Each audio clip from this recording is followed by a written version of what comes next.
I'm just saying, I'm You gonna wouldn't just do nothing. I'll just be me. No, I'm just saying, if I was a street dude, Just be. I'm saying if I was a street dude, I'd be on Twitter acting all too tough, but like that's not me. Oh, don't worry. There's people like that already. Oh, Remember yeah. that guy that sent me that death threat? Yes, bro. It's a guy on there. It was a guy on Twitter today. I saw telling some, yeah, Charleston White lucky that Boosie fighting the case because if he wasn't, he'll get them steppers out. I'm like, bro, who are you? And then somebody say, bro, you really ride? I'm about to say, you yeah, really you- ride Boosie meat? He said, I'm real cool with his cousin Donkey. Chill out, you poor. He called that man. He said, yeah, I'm real cool with his cousin Donkey. So you chill out, poor man. Wait, what? Call this man poor and you cool with a guy named Donkey? You an ass. Like the gorilla off of Planet of the Apes. Named Donkey? Have you seen War for the Planet of the Apes? Yeah. Oh, they did big call him gorilla. Donkey. Yeah, they call They him Donkey. called you The donkey. You ape. Yeah, he was the N-word. Bro, there was two races on that. He was a one. coon. They was racist on there, bro. There No, I was so know. many undertones of like him being the sellout and Oh everything. yeah, bro. yeah. That's why when we went to the movies, I remember we saw it in theaters. Me and one of my old roommates. Yeah. You know, the one I used to be close with. Right. We went to the movies and there was this black woman in the front. I know they did. I'm like, why you gotta say that out loud? They were being bad racist, bro. They was being racist, bro. R.I.P. Caesar, bro. For real. The GOAT. But welcome to another episode of Beyond Beast and Culture. My name is Chase Dark Sage. I am your co-host here with I am your host here with your co-host. T. And today we're here to bring you some more hip hop goodness with some R.I.Ps, especially a Yeah. recent one right before we actually started filming. Thanks. Some upcoming albums coming out, some album reviews that we got, including LL Cool J and Laila, and maybe a talk about the Big Three and the goated Cypher by No Jumper. Oh boy. You listened to it? Yes, Yo, it was my nasty. God. Me and my family listened to it, B. I was like, what's going on? He really asked that, bro. I might need to call CPS on you for letting him listen to that. I should have. I told him, don't look. Close your ears. Oh my God. Oh man. And we got some anniversary albums that we have to get to today as well, which it feels good to be talking about one of the staple blog era hip hop albums that come out. But before we get into that, how have you been? I've been fantastic, B. I went to, over the weekend, I went and did pick up at this barbecue joint. You ever heard Hutchins before? Yeah, it's right up the street. Oh boy. Is the one where you live, or Nah, we came out here. Oh, you talking about the one by? Yeah. Oh, okay. Fire. Is it? Yes. I barbecued last week. You did? You barbecued? Yeah. Right when you left from the last episode For real? of the podcast, I went. Oh yeah, I got on that grill. All right, okay, I see it. Hey, but B, that Hutchins boy. I heard it was good, Boy. but I heard it from some a less melanated acting black person before, so I was like, I'm not sure about your taste buds. Hey, if they from Texas, they know some barbecue. They're not from Texas. All right. And he's with a non-melanated queen. You know what I'm saying? So I was like, I don't know if I can trust your taste buds. Hey, Texas those ain't- are people that gave me that book that where to find your cheese. Oh no, yo. You should have trapped me there. Hey, that Hutchins B. Mwah. The second day, the next day was even fire. You have a chunk like some leftovers in the oven, B. oven. Yes. I put them ribs and that stuff in the oven, bro. Drizzle a little barbecue sauce on there, V, and all you can do is smell that barbecue sauce. I was like, oh, it's marinating. It's humming throughout the whole apartment. B. And then they had the mac and cheese. Mac and Wait, cheese was it good? B. I didn't try it Saturday. My girl was eating it. I said, it's good? She said, yeah, it's good. Bro, next day I ate it. I was like, oh boy. You didn't put nothing extra in it? No nothing, pepper, bro. no No, salt? nothing, bro. That's rare. Bro, I didn't have to put nothing in there. I was like, hold on, I'm about to tear this whole quart up, boy. I was saying, B, I had like 3 plates yesterday. I said, I'm going past my diet. I was wilding. Hutchins, I give y'all a 10 out of 10. You know what I'm saying? It was great. Let's rate this 1 through 10. Yeah, that was good. How you been? How you been? I'm all right, man. I'm trying to see what all I did between the last 2 pods. I went to the movies and I saw that AI Afraid movie by Blumhouse. I try to go see every AI Blumhouse horror Afraid. movie. No, the movie's called Afraid, but you know that the AI in Afraid, it was like capitalized to symbolize the AI, because in the movie, have you ever seen the movie Smart House off of Disney Channel? Yeah, I remember. It's similar to that, but it's like a So is this whole movie PG-13 AI? film. No. So what it is they basically get like a super powered Siri or Alexa or whatever, and like it's in the house. I think I You heard might have this. seen it. It had horrible like marketing for it, but it's made by Blumhouse. Yeah. The movie's horrible, but it's very that was horrible. great. You would think that the movie was written dialogue-wise by AI because some of the things that was said in the movie, I'm like, this isn't what normal teenagers would say, talk, or how they would say it. Because one time, one of the teenagers in the movie, he was like, yeah, I'm all right. Actually, that was pretty disingenuous. I'm actually not feeling that great right now. I'm like, oh my god. I'm like, who says that? Maybe it was AI. Maybe they did influence. I mean, like add like some chat GBT in there. That would make sense. Yeah, but either way, the movie wasn't good. It was like a bad good. Like it's like, wow, this is like really bad. Did you pretty good. Did you see the trailer for the 2000 movie? I think Jonah Hill is like producing it. So it's a movie about Y2K. I've heard about it, but I haven't. And it's like killing killing, and like aliens came to America and just killing all. Oh, these so it's the teenagers. Y2K thing. Yeah, that's what it is. Okay. But I thought you meant just year 2000. Nah, Y2K year 2000. Yeah. That's what I thought you meant. Yeah, I remember when that happened, bro, and everybody was freaking out. I was a kid. Yeah, you was. Yeah, I was in kindergarten when that happened. Oh yeah. So, And I remember, bro, changing like when we went in kindergarten and we changed it to the year 2000. It was 1999, and we was just like, yes, 2000. And I remember everybody like freaking out the weekend before we did that because everybody was getting like water and stuff. What year did we think that the world 2012. was okay, yeah. That was a crazy year. I'm like, yo, chill out. The Mayan calendar. Yeah. Then they say, they got the movie coming out. It's over. I'm like, bro, y'all relax. We're finna graduate high school. Chill out. Like, bro. Right, when you graduate, I'm like, bro, come on, man. It was so crazy, bro. Oh man, but I think that's about. Besides, obviously, what we've been jamming, which we'll get into in a second. This is like the second to last podcast we are shooting in this studio right here. Yes, sir. Feels weird, and that movie is going to be probably horrendous. Yeah, but you say you're still in the same. Yeah. I'm still in the same facility. I looked at the new apartment last week as well. Mm-hmm. Nice little spot. Yeah, it's a bit more tighter than before, but we're gonna make it work. I'm gonna have to probably get a storage for all this stuff because this stuff in that closet right there. Which, if y'all haven't seen my room tour video on my main channel, go check it out. Yeah, this. You have all those glazers. Oh my god, hater. See, that's a hater right there. I support it, but I still don't like those glazers. You know what I'm saying? That's a hater right there. The only glazes I don't like is the hip hop glaze. See, anime and manga collecting, I'm positive. Even though there are some glazes there, and I went to war with them a year or two ago. Yeah. But besides that, I remember when you was. I don't know if that was Pop or what that stuff you was going through, bro. The whole beef, bro. They was. No.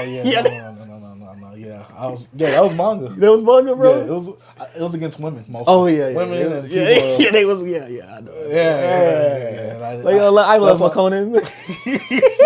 A bunch of them up in there, probably. But besides all that, what have you been jamming since the last pod? Man, we've been on this blog era. You know what I'm saying? So boy, I jammed it. Like a little bit in the middle. More in the middle. You don't think it's gonna? Because when you lift up your shirt, it's gonna hit that neck. It's gonna start scratching that scratchy. Hold up, guys. Hold up. I'm sorry, but the J. Cole Friday Night Lights.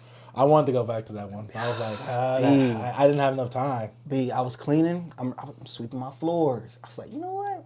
I was just like, I'm in a J. Cole mood. Like Friday Night Lights. You know, we've been talking about the blog era. Played it, B. Oh my god. You know, this is supposed to be the album. The first album. No, I did not. It got. Oh yeah, because it got delayed or whatever. Bro, oh my god, just the rapping he did on here, bro. Like the intro track. Was this hands down his best project? To me, I think this is J. Cole's best project, in my opinion. I'm pretty sure some people are like, no, man, he's rapping better now. I don't know. It's just something about him around the like warm up and like lights, and I said lights, please, and Friday Night Lights. I don't know. To me, he was rapping a little different. Like you feel that hunger, and you still related to him at that time. I don't think he talked about like college that much. And just like back to the topic freestyle is one of my favorite J. Cole's like songs, bro. Cause like I know that whole verse still, bro. Like, come on, man. He was just on there spitting. I would recite some of the lyrics, but I don't want to mess up for the camera. You know what I'm saying? But bro, just I don't know. It's just a really put together project. It's like well put together. And I'm like, and he put this out as a mixtape. It's crazy. But yeah, that's one thing I jam B. And I need J. Cole to put his mixtapes on streaming. If anyone needs to put their mixtapes on streaming, I need the warm up and Friday nights. I don't care about the come up like that. Yeah, the come up was and Friday nights and shoot his EPs. Even though I know he added some of the Truly Yours onto the actual Bourne Center Deluxe. Yeah. Nah, I still add them EPs too. Man, then Vilmatic was. Oh my god, I remember when that came out. Oh, come on, man, Cole. I don't remember much of that one. Bro. Oh my god, bro, it's just. It was just a perfect time around that time, man. Like, if you guys, I know I don't know. It's a lot of new hip hop fans out here, and if y'all found our channel, bro, and like we went through the blog era, bro. Like that shaped us. Oh yeah, we lived through it. We lived it. Like so, like most of the kids, like our age, you know, I want to say what would you say the age range would be? 35 and down, or what? I'd say 35 to what? 20. Last age is probably 35 to 27, 26. 26. From 26 to 35, you say? Yeah, but then again, blog era was like 2000. Or you could say 40. Shoot, now.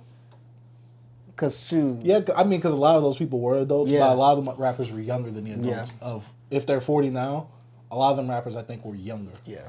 Because we're now past the age of those rappers that was coming out in that era. But I say that like from 30 to like 20, well 30, I say 32 from like, I want to say 26, 25. Like it shaped us, B. Mm-hmm. Like that whole era shaped our personality, shaped what we wanted. Like we had those artists for us that like one of your favorite artists is from that era. GOAT. One of my favorite artists is from that era. GOAT. Like most people that's in like younger in the hip hop, like in our age range, their favorite artist is from that era, bro. It's no match, bro. It's like no, we didn't go through the golden era, but like, bro, the blog era just that's my it favorite impacted era. more than just us, bro. It's like that era is so. I think so it was important. it was probably one of the biggest shifts for hip hop. It was, bro. Because that's when everything just went online, and that's when physicals basically got erased at that. And point. it was so crazy how like, I know we talking about this, but I don't know, bro. It was an amazing time, and I just feel like when we had it and it was slipping away, I wasn't even thinking about it was leaving. To like, I really noticed that it left. I think it was one day when I was just like, man, it had to be like 2015, 2016-ish, probably 2015. I was just like, bro, when the last time I just found the artist like on a blog? Like at the time, this was when the SoundCloud was emerging. Oh yeah, I was finding everybody on SoundCloud. Yeah, Uzis and Triple X. And most of them guys, you know, blog era, all they was influenced by a lot of blog era rappers and stuff. I don't know, bro. It's so crazy because I was on the website what I told you about looking at mixtapes, and if you go, they got years from like 2002 to 2024 for mixtapes, and like when you hit 11 or 10, bro, it's like a flood of mixtapes, bro. I feel like that's when a lot of competition. Bro, it was like mixtape. I was looking at these covers. I'm like, bro, I remember this, and I'm like, this sucked. I remember listening to this. I'm like, it was just crazy, bro.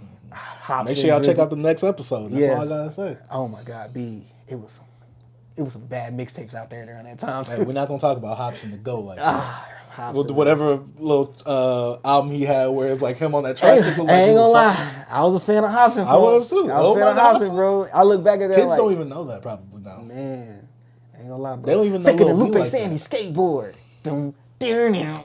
Oh, you talking about that single that he had with the music video? Remember that? Yes. He was one of them kids. Bro. Them alternative kids. Yeah, bro. Yeah, but you know, you jocked his style. Stop. I'm like, what? Yeah, you know what I'm talking about. I wish I had a picture. I know.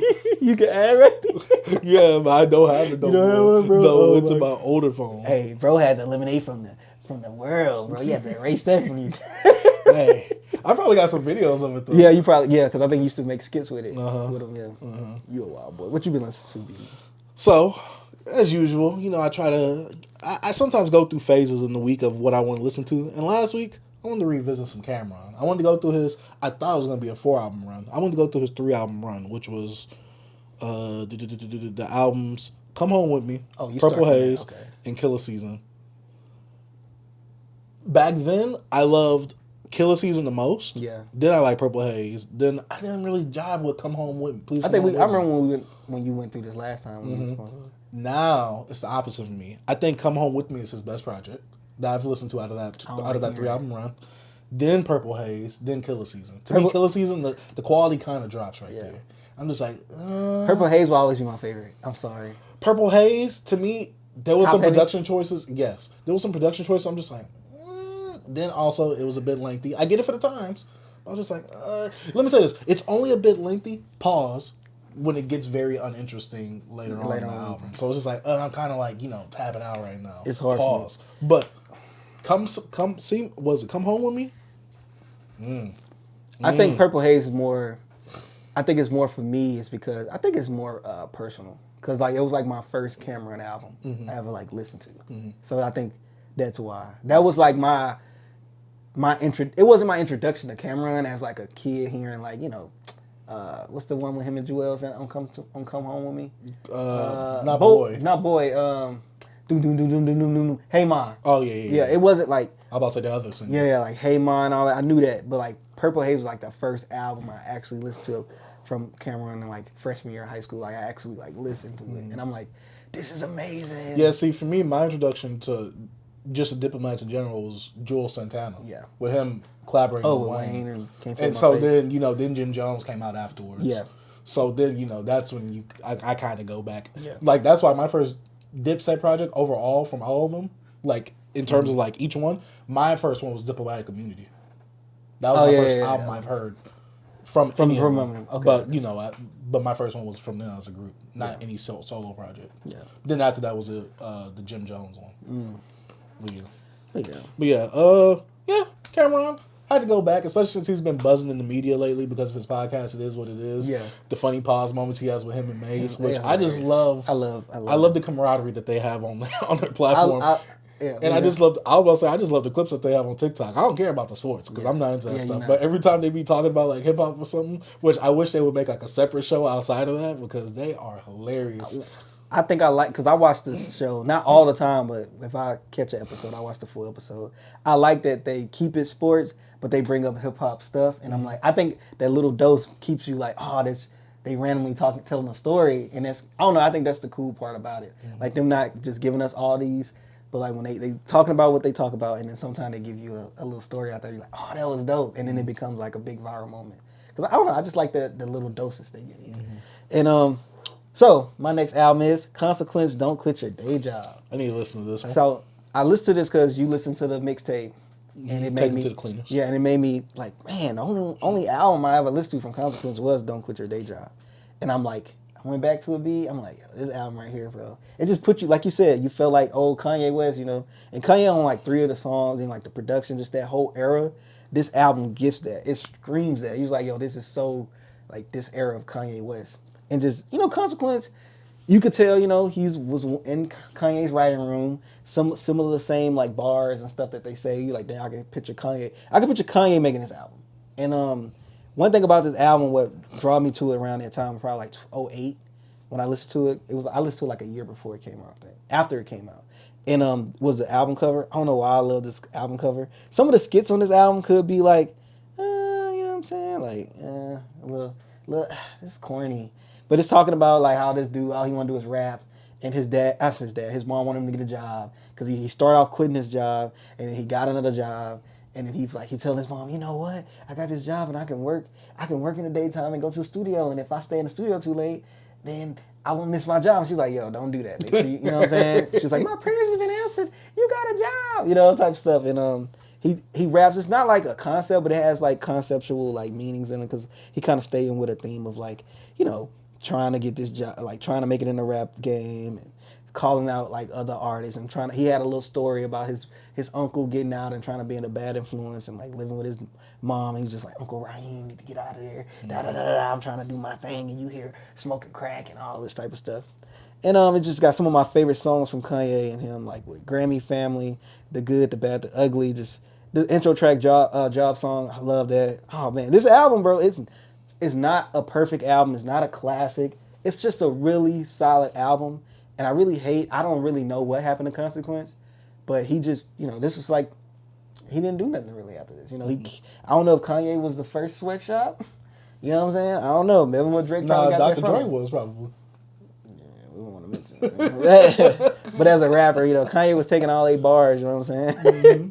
But Consequence, Don't Quit Your Day Job. For all you young folks out here that don't listen to Consequence, don't know nothing about them, just, check this out, man. Like, this is something that I remember being on, like, Yay to the and all that Nike Blog Talk, talking about hip-hop back in those days, bro. Like, you talking about going to a website for music? Oh, yeah, they definitely don't know what you're talking about. Oh, everything is on Spotify for me. Being on a freaking message board and everything, bro, going in there. Forums. The forums, bro. I forgot my name. I used to have I was a Glazer kid. I had, like, Rager or something like that.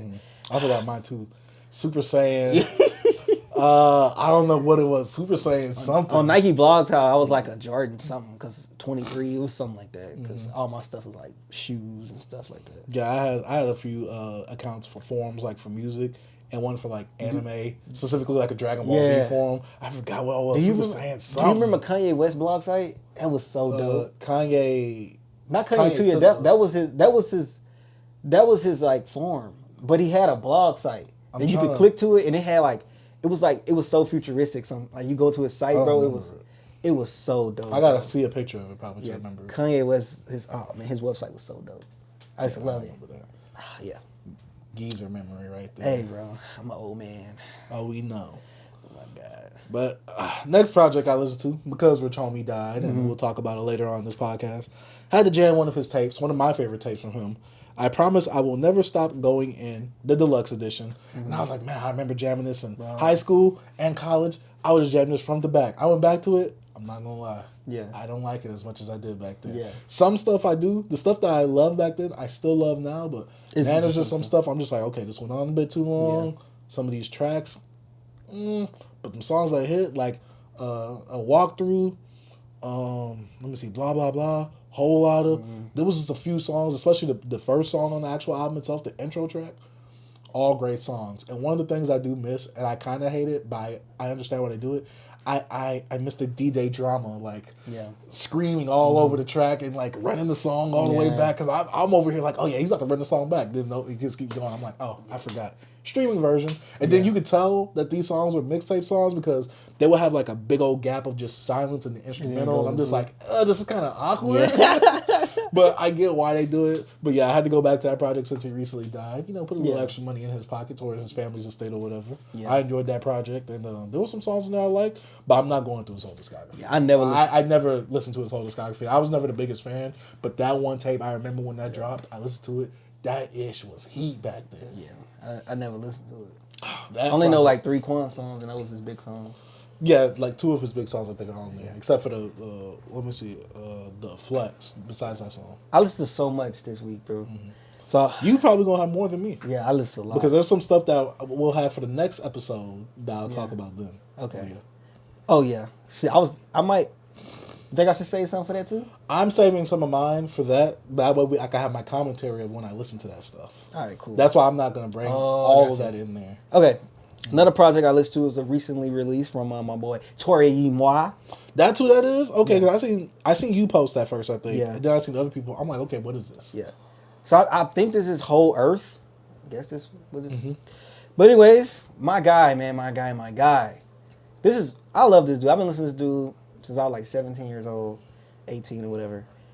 He's been on a path of like, he's never been someone that you could just put him in a genre, because he pulls for so much, you know. I was just going to ask you what genre is this album. He's just a musical guy.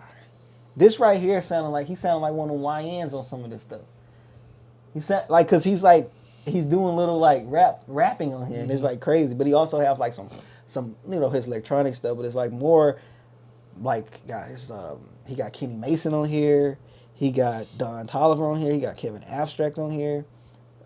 Duckworth, so he goes into that little electronic like hip hop, high tempo a little bit. And then he has this one song, which I think was the title. I'm not the title, but was the like the lead single, called Tuesday, which is kind of like lo-fi popish, punkish, whatever you want to say. And like, I don't know how I feel about this. I'm like, am I losing my guy? You mean like that? I thought you meant positively. No, like I'll say I like some of this stuff, but like I probably have to give it a few more listens for me to actually like give a really good feeling on it, like how I really feel on it. But nah, man, I don't know. I don't think this one was the one, man, because I don't know. What was wrong with the too many variations? I think it's just some worlds on Earth that he's on, that he's rambling in, that I don't want to see him in. Like the intro track I did not like. It's just some stuff I'm like, it just don't sound right. It don't sound natural. Is there stuff that he usually gives you that's on this album?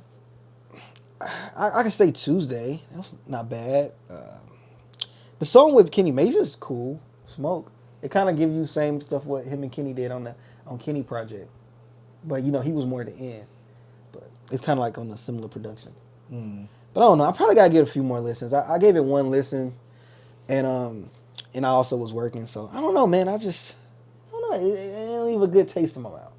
Like after I listened to it, I didn't think about it no more, and it's just rare. So there was no type of. Do you also think? Were you listening to a lot of music that day? I did, yeah. So maybe you was just trying to go through all the albums. Maybe that could be it. That could, but I'm not gonna crap on it or nothing because I just feel like I didn't get my genuine reaction to it. I probably need to listen to it, while I'm just chilling. Oh, I recently got some Beat Pro studio joints. So maybe I might have to go home one day and just blast. Oh, you didn't listen to it through them? Nah, I was just at work. Those are the headphones, right? Yeah, those are old heads. I put them on. I bought them yesterday. I put them on. I'm like, yo, yeah, I'm in the game now. I told you I wanted. I need to get some new ones. Mine cracked. My headphones cracked. Let's say once we get like a setup of I can use those headphones. Do they have like the cord in? Yeah, they got the aux. As long as we have a interface, yeah. Yeah, okay. I was looking through that stuff. Yeah, I can use them. Hey, nah, bro. Shit sounds good. But yeah, I don't know. Tori, my whole earth, man. I think that's how you say it. I'm not gonna give a crazy reaction to it or a review on it. I'm not going to depth saying I didn't like it, but it was just some parts I did not like, man. And it's just hard for me to say that about my boy Toro, man. But hey, maybe I gotta get it another listen, B. What you got next on the docket? My next one, and sadly we didn't include this one on the tier list that we're gonna be doing after this podcast episode. Listen to Wale's More About Nothing, because we both can talk about that because I was gonna talk about it. You was gonna talk about it? Yeah. So for me, and I want to do a review on this one day. Yeah. This isn't gonna be the full review right here because I gotta do more listens. I was never the Wale guy growing up. I always kind of thought he was corny because he did the love stuff. And I thought Drake was corny at times, but Drake made music that I just really liked. Because he made it simple. Yes. But Wale put the poetry. He did the I'm just like, poetry. dude, I don't want to. He made it a story. Wale was. See, I didn't like that, but I was young back then. Though we gotta think about the times. He was top tier, bro. That was simpish to me back then. That was. He was good. Drake was simp music too, but he had some nice bass to it though. But with Wale, I went back to this project and I'm just like, dang.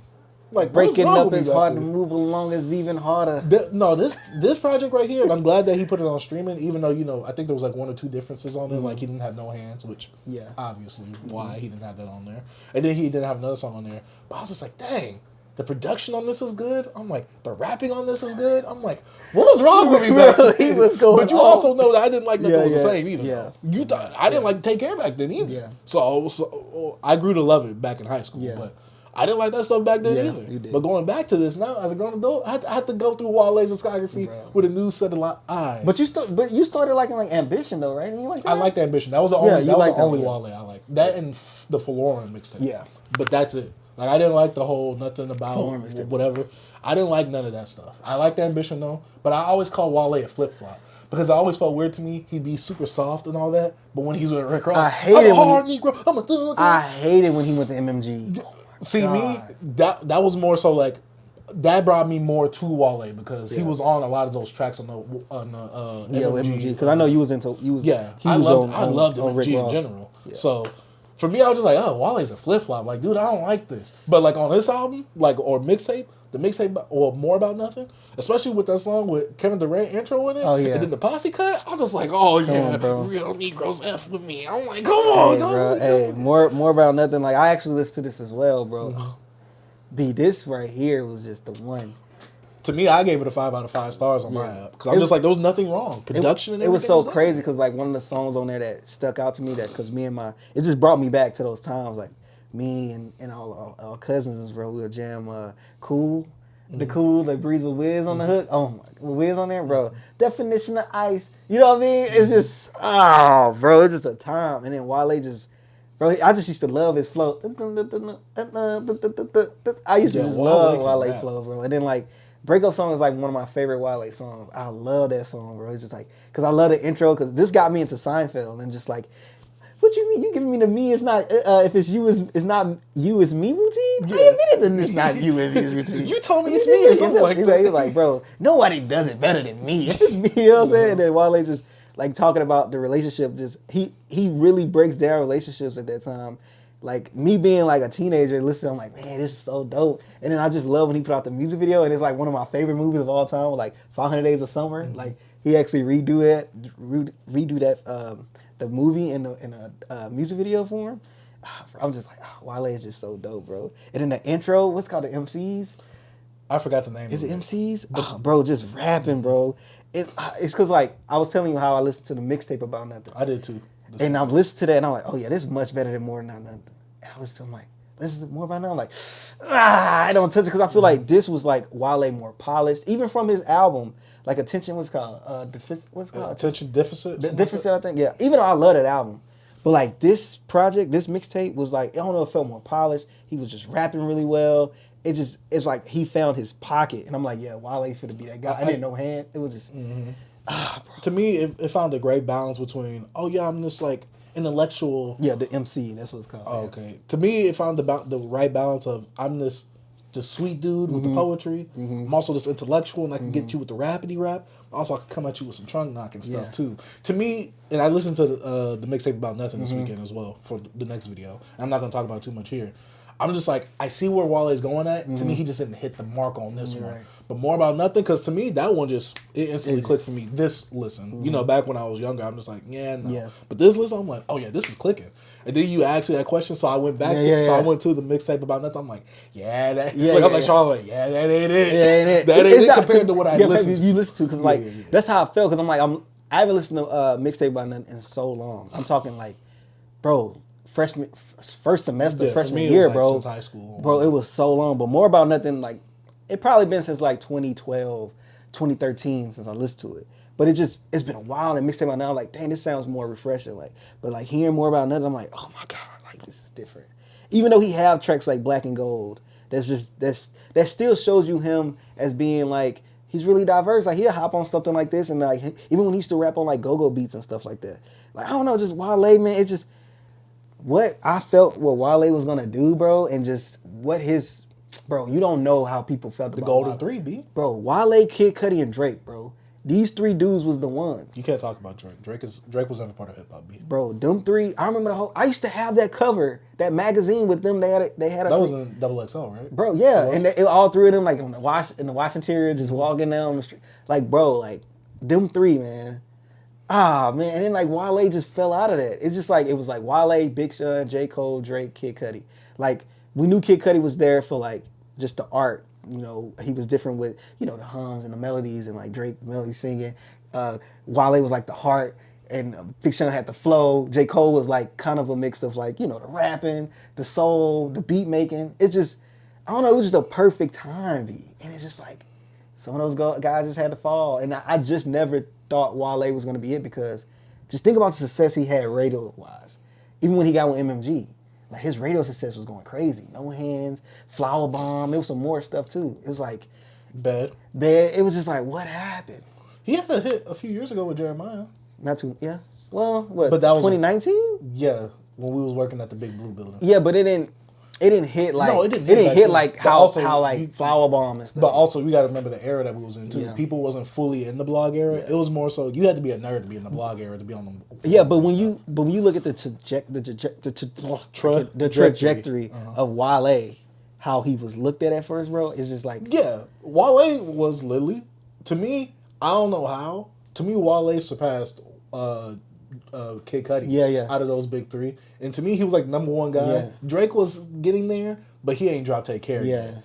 Once Take Care dropped... Because I feel like with So Far Gone, I think Drake was always number one. Because I don't think none out of those bloggers, only person I think was close with mixtape-wise success was Wiz Khalifa. With success we talking about mixtape-wise? No, I'm just saying just from success from a mixtape, how you was feeling it on the blogs and So Far Gone. Like, I remember when So Far Gone hit, like, 2008, first semester. I remember the freaking impact of that joint. How I felt on the internet, even in the schools, like, it was crazy. And I'm saying Wiz was the only guy that had a mixtape around that time that kind of matched that level to me. Like, I couldn't escape that mixtape. On the internet or in the town. Like, but when it comes to, like, Wale, I feel like when he got his commercial success, that's when... Because blog era, people was loving Wale. You know, he was the nerd. He was also a hype beast. I think it was SoundCloud era when everybody started calling him corny. Then it just started. Yeah, he started being like jokes. Oh, he's too emotional because, you know, he gonna get on Twitter. Basically, what they say about Drake now, even though they said the same stuff about Drake back then, literally that all with the Wale. Yeah. I'm like, where did this change happen? Yeah, it was so crazy, bro. Oh my God, I just don't know. I just It's just I would not imagine Wale being the places he is now. I'm not saying like, oh, Wale but I think because now love is kind of played out. Yeah. In terms of like music, positive love is now played out. Wale is like super positive love. Like he'll acknowledge when he's toxic here and there. It's not like he'll glorify it. That's the problem. He'll acknowledge it. He'll talk about how he wants to do better and treat the woman well. Yeah. That's not gonna sell the records. Yeah. Look at Brent Faiyaz. Look at Party Next Door. Look at Future. Yeah. Toxicity is what sells these records. Yeah. So Wale became the corny guy, especially during the SoundCloud era when he went on Everyday Struggle. He confronted academics about him. He was like, "Oh, you think I'm corny?" He was like, "You were really the cornball." I'm just like, Wale, you kind of looking corny now because you pressing academics of all people. Like, you get what I'm saying? Yeah. I don't know, bro. I was a huge Wale fan, and I'm sorry. Like, I'm just sorry that like I didn't keep up with him. Like, the last thing from him I actually kept. I think I listened to from Wale like current was the Was it the one with the planet in the hand? I listened to that, but it was also I listened to the his last album, the one he did with Jerry Seinfeld on the cover. What was that one called? The album about nothing. Yeah, the album about nothing. Yeah, that's the last thing, and that wasn't bad. It wasn't bad. It wasn't bad, but it wasn't.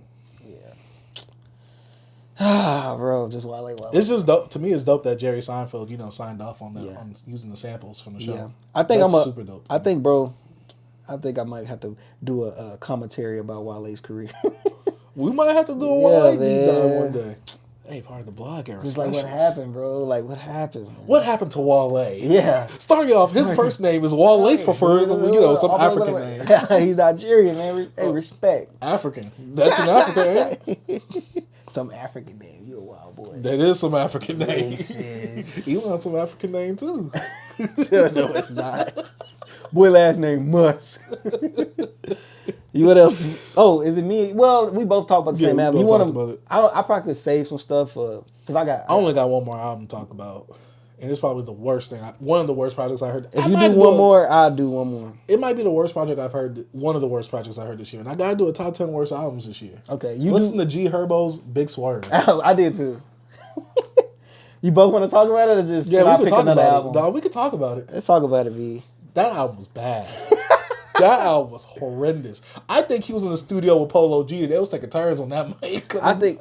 What happened? I think his last album was so good. I think Herbo is like that album felt uninspired. It felt like I'm just gonna put out something. Mm-hmm. It didn't feel like none of these songs was like well thought out. It just feel like I'm just gonna make a hip hop song. I'm just gonna make not even hip hop. The songs I make. I'm finna make cool music. Yeah, I'm finna make what I make, and like I don't know. It just the Sexy Red track, the 21 track. It's like he still Big Swervo. He still got those connections. He can bring in the popular names, but no song stuck out to me. Mm-mm. I like the first song.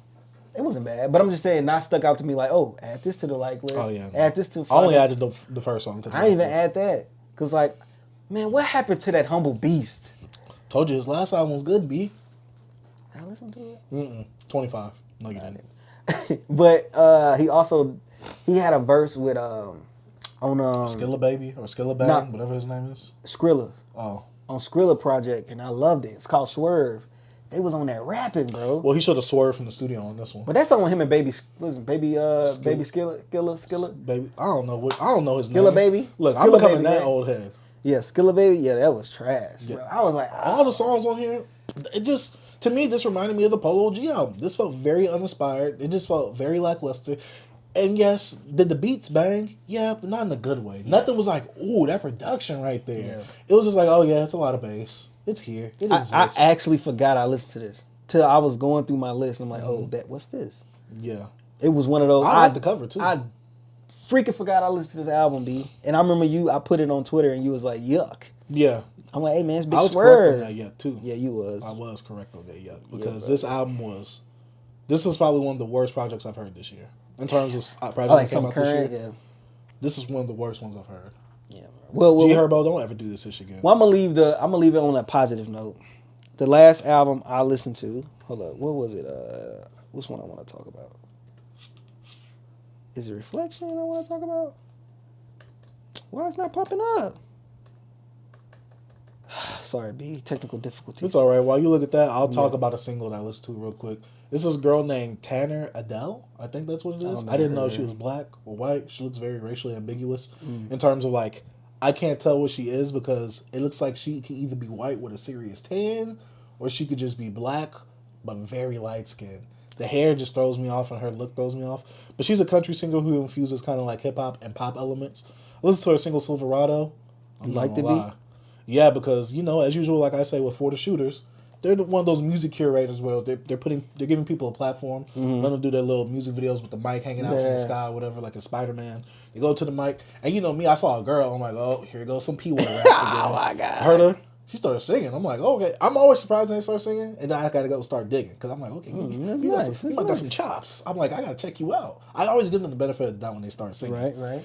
She started doing that. I'm like, whoa. I'm like, is this country? I'm like, if so, I need to listen to this. What's her name again? Tanner Adele. TANNERADDELL,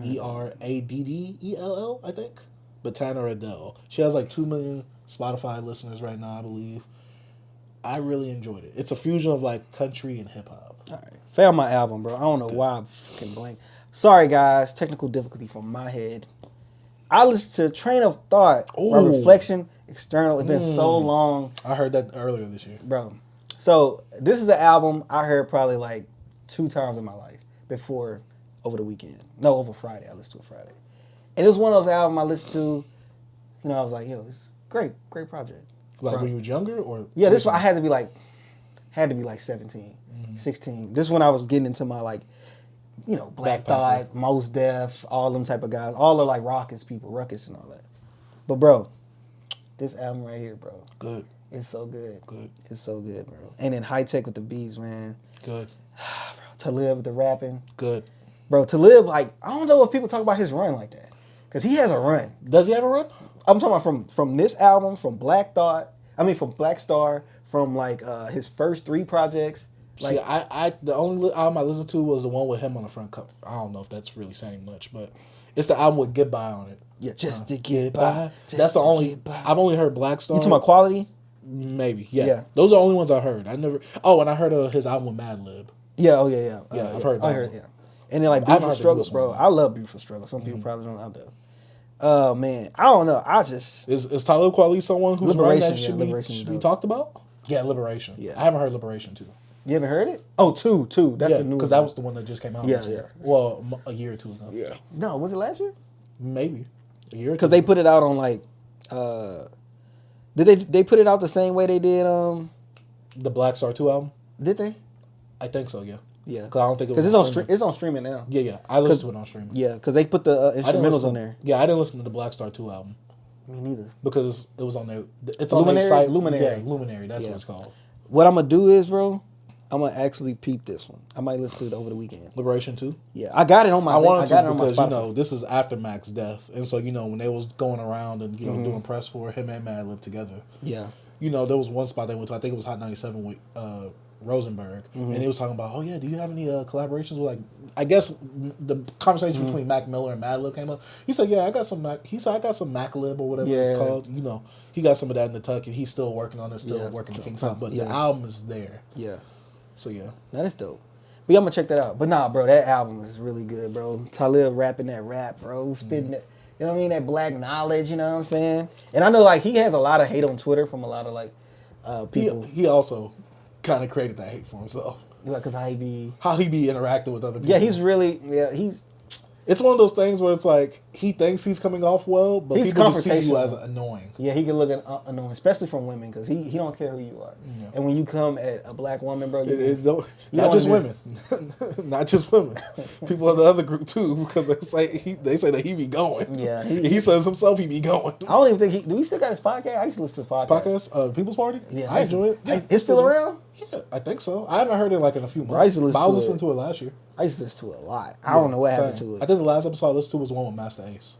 Yeah, but I didn't listen to them in chronological order. I used to listen to them like as they come out. Yeah, no, I don't do that. But yeah, my favorite ones is the one with Bun B. Even though he said he has a joint album with Bun B coming out soon, I'm just like, hey. I'm sorry. I'm like, they've been they collaborated years ago. Yeah, because he's on the UGK album. The self-titled one. Yeah, he is.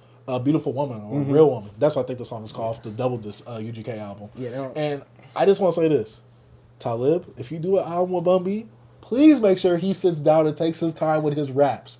Some of them Trill Statics, I hate to say it, my boy was getting washed on some of them songs. But he didn't really take his time. Cause, Exactly, that's what I'm saying. But also, whenever I listen to Yokozuna Trill that came out this year, he wasn't taking his time with that beat. He probably did that. And that's his problem. But guess what? That's why I said on that Meg song with him and Pimp C and them on there, he was rapping. He was doing his thing on there. I'm like, okay, bud, you just need to sit down and take your time. Yeah. That's the problem. Take your time.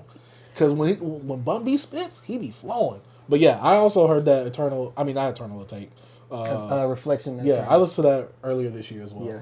Because I was going through the whole, like, oh, B, send me some recommendations. Yeah. And in the middle of you sending me those, I'd be checking other stuff out just to kind of go through that. Because I heard some of Talib Kweli growing up, but I never was a big Talib Kweli fan. I was like, he's corny. Anybody who was rapping good back then that was backpacker, corny. Yeah, nobody, like, bro, some people don't want to hear that stuff, bro. You kind of want to get the stuff. When I was younger. You want to listen to this when I play this Gucci. Yeah, it's some people you just want to get straight to the point. Like, I want something that's bang, the beat bang. You said something funny. Not even funny. You said something dope on that beat.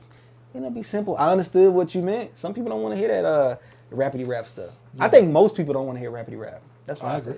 Yeah, most people don't want to hear rapidy rap. But I'm more open to it now. I've got an older mind. That's what I'm saying. I'm happy that bro, I used to try to, even with TV shows, even with manga, even with all this stuff, bro, I don't care about this at all, man. Finally, he's growing up. He's growing up. Even when you came to me, like, when you was young, you bring it up, about how he came up with the Jay-Z, and I was like, I don't want to hear that. Because, like, at that point in my mind, I was into deep underground stuff, and I had that mentality of, like, Jay-Z sucks. Because to me, they didn't like Jay-Z. This is real hip-hop. So, I'm sorry. Even though I love that album now. See, he was the reason I didn't listen to that Talib Kweli. I thought that was corny. But I was into Jay-Z was corny. I was into the greatest hip-hop rapper of all time. I was into that, that LP, bro. I was jamming like that type of stuff, like, Crusher, freaking all the Company Flow stuff and all that, man. I was into that stuff at the time. I was tripping, bro. MF Doom. He was into that wordy hip hop. Yeah, jamming self-titled, bro. Like, I haven't listened to a self-titled. Immortal Technique and all them people, bro, Dancing with the Devil and stuff like that, all that. I've only heard one Immortal Technique album. I'm afraid to get into him because I'm just like, pause. Yeah. Because he just looks too wordy and he looks like he says a lot. And I'm just like, I'm not ready for that. He'll hit you with that blackity black stuff too, bro. Yeah, I'm not ready for that. I'm not ready for that. I like to be a coon sometimes, B. Yeah. That's it on that section, B? Yeah, I think that's about it because we got some albums that we got to talk about. But before that, let's go ahead and get into some of the news. And that's about it for the What We've Been Jamming section of the podcast. Let's talk about some news. First off, we got 2 R.I.Ps. Yeah, let's go ahead and get them out the way. R.I.P. Rich Homie Quan. Mr. Type of Way. Yeah. I'm the man when I walk through. I promise I'll never stop going in. But we also got to say R.I.P. to the GOAT Mufasa. Yeah. Darth Vader. Yeah. James Earl Jones. Yes, sir. A legendary voice within science fiction, fiction in general, and within the black community, black space. Facts, bro. James Earl Jones, bro. R.I.P., bro. It's crazy. This was right before the podcast. James Earl Jones one. That's crazy. Rich Homie Quan's, he's passed for about I don't want to say a week all the way yet, but basically close to a week. By the time this comes out, it'll be a week. Yeah. So yeah, R.I.P. to Rich Homie Quan. One of my, I don't want to say favorites, one of the people I frequently listen to, especially during his Rich Gang era with Thug, and his own era right after My Type of Way, the Reloaded mixtape, and then I Promise I'll Never Stop Going In when he had his little run then. Yeah. I kind of fell off of Rich Homie after that, but still very impactful for the scene during that time with his melodic, trap influences. So my experience with Rich Homie, I never was a fan of his music, to be honest with you. But for some reason, I used to watch his interviews back in 2014 around this. I remember watching his Breakfast Club interview and he was talking about how he was a really good baseball player and his dad was really impactful in his life. And that's something that always stood out for me when I was like, yo, that's one thing about Rich Homie Quan. Like, he always brings up his father and stuff, and I just thought that was really dope. Also, shout out to his dad, because I think his dad is overseeing his newest project that's coming out. Because I think he said that he has 25 songs ready. Mm-hmm. He had music that he wanted y'all to hear. He said, so I'm overseeing it. Yeah, so that's pretty dope. That's one thing I really just remember. I was like, because I watch anything from Breakfast Club around that time. Like, that was when it was hot. And I was like, yo, Rich Homie Quan, I'll check him out. But I only knew a few of his songs. I never was a fan and never really gravitated to him. And I'm not going to be a fake guy and go listen to him just because he passed. I'm just going to be keeping it 100. But R.I.P. to Rich Homie, bro. Hey, I'm sorry I wasn't a fan of your music. I just wasn't. Just wasn't for me. Yeah, I mean, I'm not gonna lie. I'd rather you say that than, yeah, Rich Homie really impacted me. Yeah, I'm not even... Oh, I was such a big fan. No, you guys wasn't. Nah, yeah, I was. A lot of you guys be fronting for the interaction and the engagement. Be real. Like I said, I listened to like 2 or 3 of his mixtapes, and I stopped right there. Like after college, I stopped listening. And I even said on this podcast, I did not like Lifestyle. I didn't even like that Rich Gang mixtape. I tried to listen to that mixtape. I just know what that mixtape mean, but it wasn't for me, bro. I didn't gravitate towards it. And I'm be honest. I gotta keep it a thou wow. I'm not gonna lie, when him and Thug split up, I know this is the popular consensus, even though I still thought this. I thought Rich Homie was still gonna be the guy on top and Thug was just gonna fizzle out. Because at that time I was still listening to Thug when he was with Gucci. Yeah. And so I'm like, oh yeah, he's not going anywhere. Like he just got popping off because Rich Homie with him. Yeah. Nope, the inverse happened. Yeah. And Rich Homie was doing stuff with Gucci, which is why I kind of heavily gravitated towards Rich Homie, because anybody heavily affiliated with Gucci back then, I was heavily affiliated listening to him. So you gonna hop on that Me Too, I feel. Pause. But yeah, R.I.P. Rich Homie Quan, man. Yeah, James Earl Jones. And to the family too, man. Like, you know, prayers up. Yeah, condolences. And James Earl Jones. Yeah. The most iconic voice of Darth Vader. Yes, bro. Sadly, when they took his mask off, it was a white pasty dude instead of him. But hey, we'll let George Lucas slide for that. We'll let him slide for that. And the voice of Mufasa from Lion King, which I wonder if he was filming stuff for the newer Mufasa movie that was coming out. I don't think so. Well, I mean, it makes because sense he was younger. Well, so Mufasa is younger. I'm saying, so they probably wouldn't use his voice. True, but remember how they kind of like aged. They got older, but their voice still was different. It wasn't his voice. It wasn't. Was he on the live action Lion King? I think he was the live action. Yeah, I think Beyonce was. Yeah, Nyla. Yeah, I'm not watching. And Childish Gambino was Simba. I'm not watching that shit. I did. It exists. I watched it in theaters when it came out. Bro, I'm watching 1.5 before that. You know wait, 1.5 is goated though. I know, but I'm just saying. But I'm talking about live action though. We're talking about live action. But I'm watching 1.5. 1.5 is goated though. That's my favorite Lion King movie. Straight to DVD, right? Yeah. It's your favorite? What? You like it better than the original? Lion King? Yeah. Yeah. Timon and Pumbaa? Yeah. I knew something off. And you ain't the first person I heard about that. But Lion King was never like my go-to Disney movie. It's you freaking One Piece fans. What? I like the weirdest stuff, bro. Like when I know a guy like One Piece, bro, I always like look at him sideways. He said first the number one, but first when you didn't care about One Piece, we was homies. But then you start getting on this One Piece bag. Everything just changed by 2 I liked One Piece back then. Oh yeah, you did. Before it was super popular. Oh, you did. I forgot. You came to my house. What are you talking about? You did. I forgot. I had Grand Battle. I'm talking about when you was on the manga. Cause you was on the anime. My bad. I forgot. You had the whole games. You came to my house playing that crap. Dude stretching. I'm like, what is he doing? I remember that. Dang, that was. Well, I mean, you do a lot of it on the pod now. Nah, that'd be you always stretching. Dang, I do remember that. Him coming over here with his PSP. I was hating. Bro, no, you had the PS2. You had the PS2. Yeah, I was like hating. I remember you had the all white joint with the Star Wars with Darth Vader on the back too. I was like. Man. Oh no, that's the PSP. That's the original. I remember. When you came with that Luffy stuff, you had the slide up PSP. That's no. Oh, no, I'm saying I remember that summer you came. You talking about the PSP Go? Yeah, that was a PSP Go. That's what that was. Yeah, I remember when you came there, you had that fucking One Piece stuff. I'm like, oh my god, this is trash. Get this out of here. Oh my god, dang, I did. So yeah, you always been off then. You just got worse off when you got deep down in the manga and finished all that stuff in like 2 months. Like, how do you do that? Anyways. Oh man. R.I.P. to them people. Yeah, I just got mad. I hate One Piece, bro. I don't know why. I just well, at least you know who Luffy is. Yeah, because of you. All right, but let's actually get to some news. We got not much of a big news week, but yeah. B, I know you've been sad. You've been in your lair crying, groaning. The legend himself. The first one in the sweatshop. Well, technically the second one. He's escaping the sweatshop and doesn't want to enter another one. Well, he's about to enter it in the workforce probably. iLoveMakonnen retires from music. B, explain to the people why you're sad about iLoveMakonnen. If you don't know who iLoveMakonnen is, he's the guy that going up on a Tuesday. I am very sad for this moment because we lost a great man that contributed to the society of music and the culture. He also was a lover of Lil Peep. They both shared a romantic relationship, which was caught a lot of people off guard. You know Wait. What? I thought you was just joking But no, they actually was like together, bro. Like it was like boyfriend. Whoa, I didn't know that. Yeah, okay. Lil Peep was a bisexual man. And I'm not, and look. What? Yes, I am joking about iLoveMakonnen.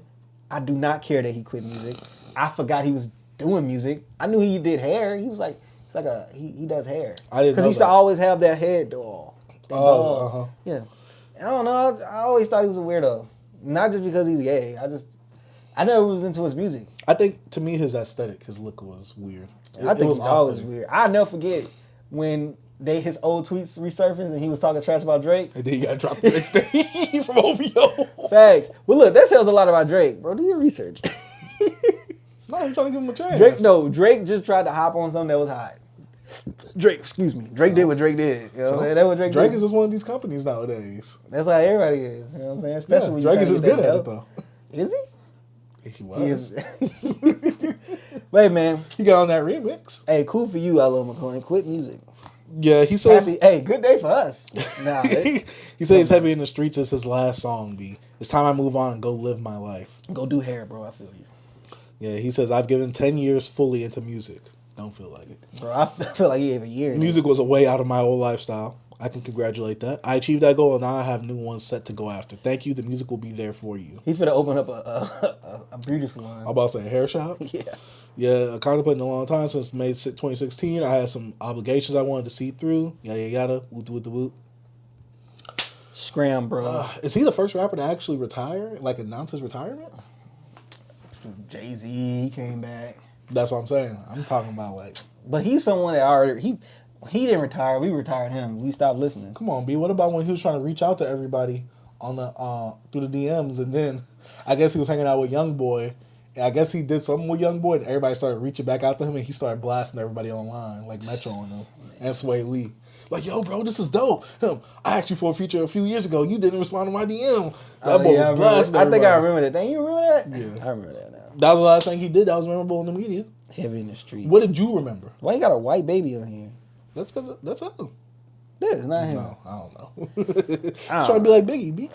Get up. Hey, ready to die? He's killing off his alter ego? Good riddance, bro. Talking about good riddance, B. Let's talk about Kendrick at the Super Bowl. Get him out of here. Bring little Weezy Animal up in there. B, no. Yes, for the culture. I'm gonna feel like I saw Charlamagne say this today. It was hilarious to me. He said, "I was all for Lil Wayne going to Super Bowl, but since they offered Kendrick Lamar, I'm more excited." You know, like, bro, come on. I seen Lil Wayne perform, not live in person, but Rolling Loud last year. Come on, if anything Lil Wayne pop up sometimes, I click it. Because to me, he's funny. When he perform, he don't really perform. He just be up there like, laughing, smiling, doing this stuff. It's Lil Wayne. He's a cool guy for the culture. We love him. But guys, this is a business. Lil Wayne, not good for business, B. Now tell me why you think he should be up there. For people who don't know, Kendrick was recently announced to be the Super Bowl artist to perform at halftime for New Orleans. That's nasty. For New Orleans for the halftime show. What is it? Super Bowl halftime. LIX. Yes, the 59, I believe. Oh, okay. Yeah, I don't know the numbers. But yeah, he's supposed to be doing that. The reason I thought it was going to be an easy alley-oop was because Master P a few weeks ago, or at least last week when we last reported it, he was deemed as the entertainment ambassador. Yeah. So I was like... He's just a promoter, though. That's it. That's all that means? I thought that he was going to help, organize it a bit more. He's going to be a bit more hands-on and involved in it. Nah, bro, it's just a title. It meant nothing. I was seeing people talk about, this mean nothing. You're just an ambassador. I could be ambassador for Amazon. Well, I don't know that. I'm not into that. Oh, my bad. I'm an Amazon ambassador, so... You should just think about that. I get paid off that. I know, but do you tell people, hey, I can choose what you want. Like, I can pick a job for you. I can grab somebody to come over here and do this. That's different. How is it different? Just because it's Master P? It's the same stuff. You're just ambassading a brand. You're just promoting a brand. That's all. I didn't know that. I thought he was gonna have a not a say so, but some type of input to be putting into. This is the NFL thing. This is New Orleans is just we're just having. Yeah, it's just the place of where it's hosted at. We're gonna bring some revenue there once we bring the Super Bowl here. That's our business together. But we in charge of the freaking entertainment. And who's in charge? You mean Jay-Z? You know what I'm saying? Who Jay-Z worked for? The NFL. That's what I'm saying. So NFL is over it, and for the last 5 years, Jay-Z been over the entertainment. So yeah, and I'm like, come on, bro, Lil Wayne. for the culture, amazing. New Orleans. But look, to me, that's why I thought it was going to be the alley-oop, because recently, obviously, people was going crazy when Snoop Dogg and Dr. Dre was performing. Yeah, want to know why who Dr. Dre brought out? 50 Cent? No, you know who else he brought out, right? Eminem? Yeah. Eminem, bro. Huge. Bro, he's huge. Yeah. I'm not going to lie. I didn't see no one talking about Eminem during that halftime show. I remember the whole thing. I seen people talking about 50 Cent. I seen some of it. Yeah, I watched it. But I don't care for those people. Yeah, see, he don't care about this stuff. No, I don't care for them. Nah, you don't care. You don't care about the. B, you don't care. We talked about watching live streams or anything. You said you don't care about it. But I told you, some people will give me to watch, though. Lil Wayne shouldn't be that person, bro, because he's Lil Wayne is the GOAT. He's not a good performer, B. Lil Wayne is the GOAT. He's not a good performer. Because to me, halftime is a performance that everyone talks about. Like the Usher one, even though I didn't watch it, I still saw highlights of it because my girl went to watch it. And so obviously, and everything. When it comes out, when people come out in the Super Time show, halftime, the Super Bowl halftime show, it kind of evolves around like what's going on in the world, like what's not like what's going on in the world, like who's kind of hot, like what's the theme for it, like Rihanna, she was big at the time, like with the pregnancy, she haven't released. Everybody like, what Rihanna had, and she gonna renounce the album, like they knew they was gonna get people involved. So I guess the thing is, I don't think a lot of people are saying, oh, it's always been like it should be the person whose city you're in, the rapper should be there. Yeah. It's more so like, oh, this just recently happened. Let's try and get that to happen. Especially since y'all went to Master P and y'all are in New Orleans, so it makes sense. The NFL didn't go to him. Oh, well, see, that was a New Orleans person did that. Mm-hmm. That had nothing to do with the NFL. Mm-hmm. That was just a woman. I don't know if she was a mayor or what. I think the mayor. Yeah, see, that was the mayor. She ain't got nothing to do. Does the mayor get to dictate if the NFL can be held in that city or no? I think the NFL dictates that because they know the money's gonna come. The Super Bowl is the biggest thing. No, dictate meaning like, oh, Super Bowl wants to go there, but the New Orleans is not gonna decline that. They've been there. I think Super Bowl been there like 3 years. Mm-hmm. I'm saying like when the NFL come to you like, yo, we want to host it in your city. You know how much revenue that is? They're not gonna decline it. No, but I'm saying, I know they're not. I'm not saying that they will. I'm saying, do they have a choice to? Does the mayor have a choice to decline it? I don't know. I don't know. It could be the governor. Who knows? It could be the governor of the state. Mm-hmm. But I don't think New Orleans mayor. I don't think any because I don't know how that type of business goes. Because that's a whole different. I'm just saying that's so much revenue coming to the city. Of course, they done current business with each other. They're not going to decline it. And like, come on, New Orleans is one of the biggest tourist places. It's not too far. It's like in the middle. So people from the South are going to be there. It's people from everywhere going to go to Super Bowl. It's the biggest event in America. Most watched thing in America for years. So like for Kendrick Lamar having one thing that's so dope about this, that Kendrick's doing it, look at the conversation we having. I swear if they would announce Taylor Swift or somebody, we would not be talking about this on the podcast. Us no. That's what I'm saying. If it was a pop person in general, we wouldn't be talking about it. If it was The Weeknd, we wouldn't care. Usher, I wouldn't talk about it. It's hip hop. I would have announced it, but we wouldn't be talking. I'm saying the conversations like that because whoever made the move, they knew about business, and they know this is the only thing people talk about. So how come Usher had it last year? Because he was in Las Vegas, the residency. Everything was talking about that. I didn't know that. Yeah, that's what I knew about the residency. I didn't know everyone was talking. Yeah, it was a big thing because the whole Keke Palmer stuff. I remember that. I'm saying it was huge. Everybody knew. Yeah, it was big. Everybody was going to Vegas. Then why was everybody doing the Dr. Dre one? What you mean? Why was Dr. Dre? It was a big thing. What's so dope was it was in L.A. and we'll also bring with Dr. Dre's. He was producer and he has the friends. And one of his biggest friends What's the friends? He brought out Snoop Dogg. Oh, his actual friends. That's what I'm saying. I thought Dr. you Dre. The friends like that's what I was like when they said it was going to be Lil Wayne and friends because they was going to probably bring Hot Boys or some people. That's why I would have liked that. So I'm like with Eminem, with Dr. Dre, he has huge like all across white people love Dr. Dre and Snoop Dogg music. Mm-hmm. Like especially he bring Eminem out. So you gotta understand like it's a global thing. So like with I thought you said it was like the hot thing is. I'm saying usually I'm saying it plays a part, but I'm saying with Dr. Dre, it can be more than that because it's more money as well. Okay, so he's more like a generational hot. That's what I'm saying, especially because like globally his song like come on bro, Snoop Dogg coming out like the most recognizable. Yeah. I'm saying it like getting Dr. Dre like from a hip hop standpoint. And bringing them in is bigger than just what's going on in the world right now, mm-hmm. or like what's in the music culture. Are they one of those things where it's like these artists not drop necessarily? They do something this big, it's gonna stop the world. Yeah, kind of. Like it's like if a Drake album or like a Kendrick album were to drop right now, it stopped the world. Yeah, I feel like Lil Wayne, and I think Lil Wayne said on an interview like if he could do something good enough this year, maybe he can get that Super Bowl performance.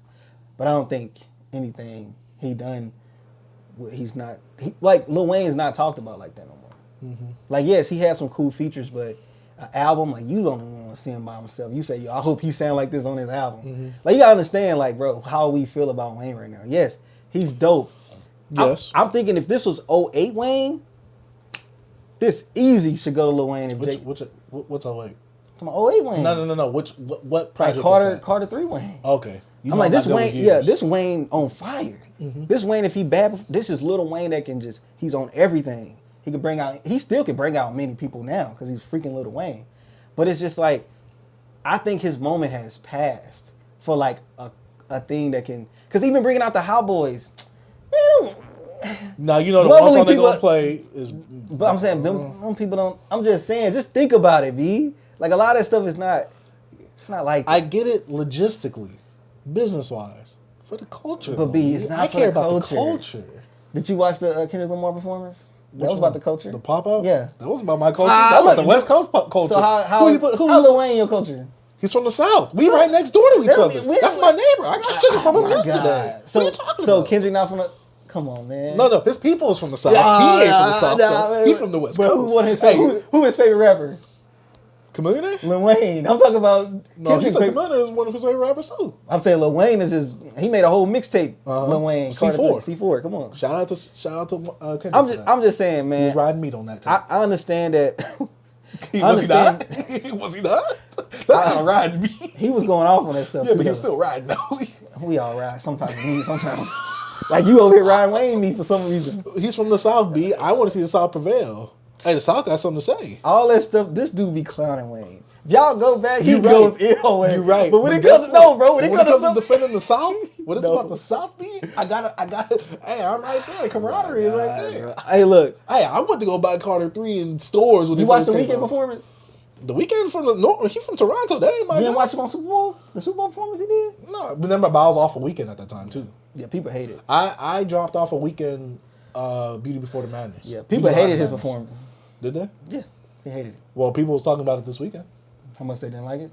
No, they loved it. They was going crazy over it. You know, some Glazers was talking about it. Oh, you're talking about the new one he did. I'm talking about his Super Bowl performance. No, that's what I'm saying. No, I know you saying that people hated that one. I said, but people was glazing this one. They hated that was the After Hours weekend, I believe. What, this weekend? No, the Super Bowl. Oh, Super Bowl? After Hours? No, that's when he had huge, though. Yeah, I'm talking about that's when he used to have the face mask. Bruised up face, yeah. But y'all, bro, they hated that performance he did. Mm-hmm. Not saying the music, just the performance. Mm-hmm. But, bro, we don't care. And and it's just a Twitter conversation now. They bringing up the Jay-Z stuff. It's like, bro, this is music. Let's talk about conspiracy, B. Come on, put that tinfoil do-rag on, B. I can't do it, bro. I'm putting the tinfoil on right now. I just feel like we do these things on both sides. On the Kendrick side, people are happy, and some people just don't like it because, you know, Lil Wayne, Jay-Z brought the hip-hop stuff. So I feel like, yeah, that's why it's more of a conversation because, yo, we got Jay-Z. Last 5 years, he brought Dr. Dre and Snoop Dogg. And I'm like, yo, it's L.A. Like, it's just L.A. They did it because, like, he was going to bring in some of the biggest faces, not even in hip-hop, in the freaking world on there. With Eminem, you just got in Snoop Dogg, America loves Snoop Dogg. So it's like, y'all got to understand, Snoop Dogg is America's sweetheart. That's what I'm saying. This dude just was the freaking sponsor, man, of Olympics. Like, y'all understand, bro.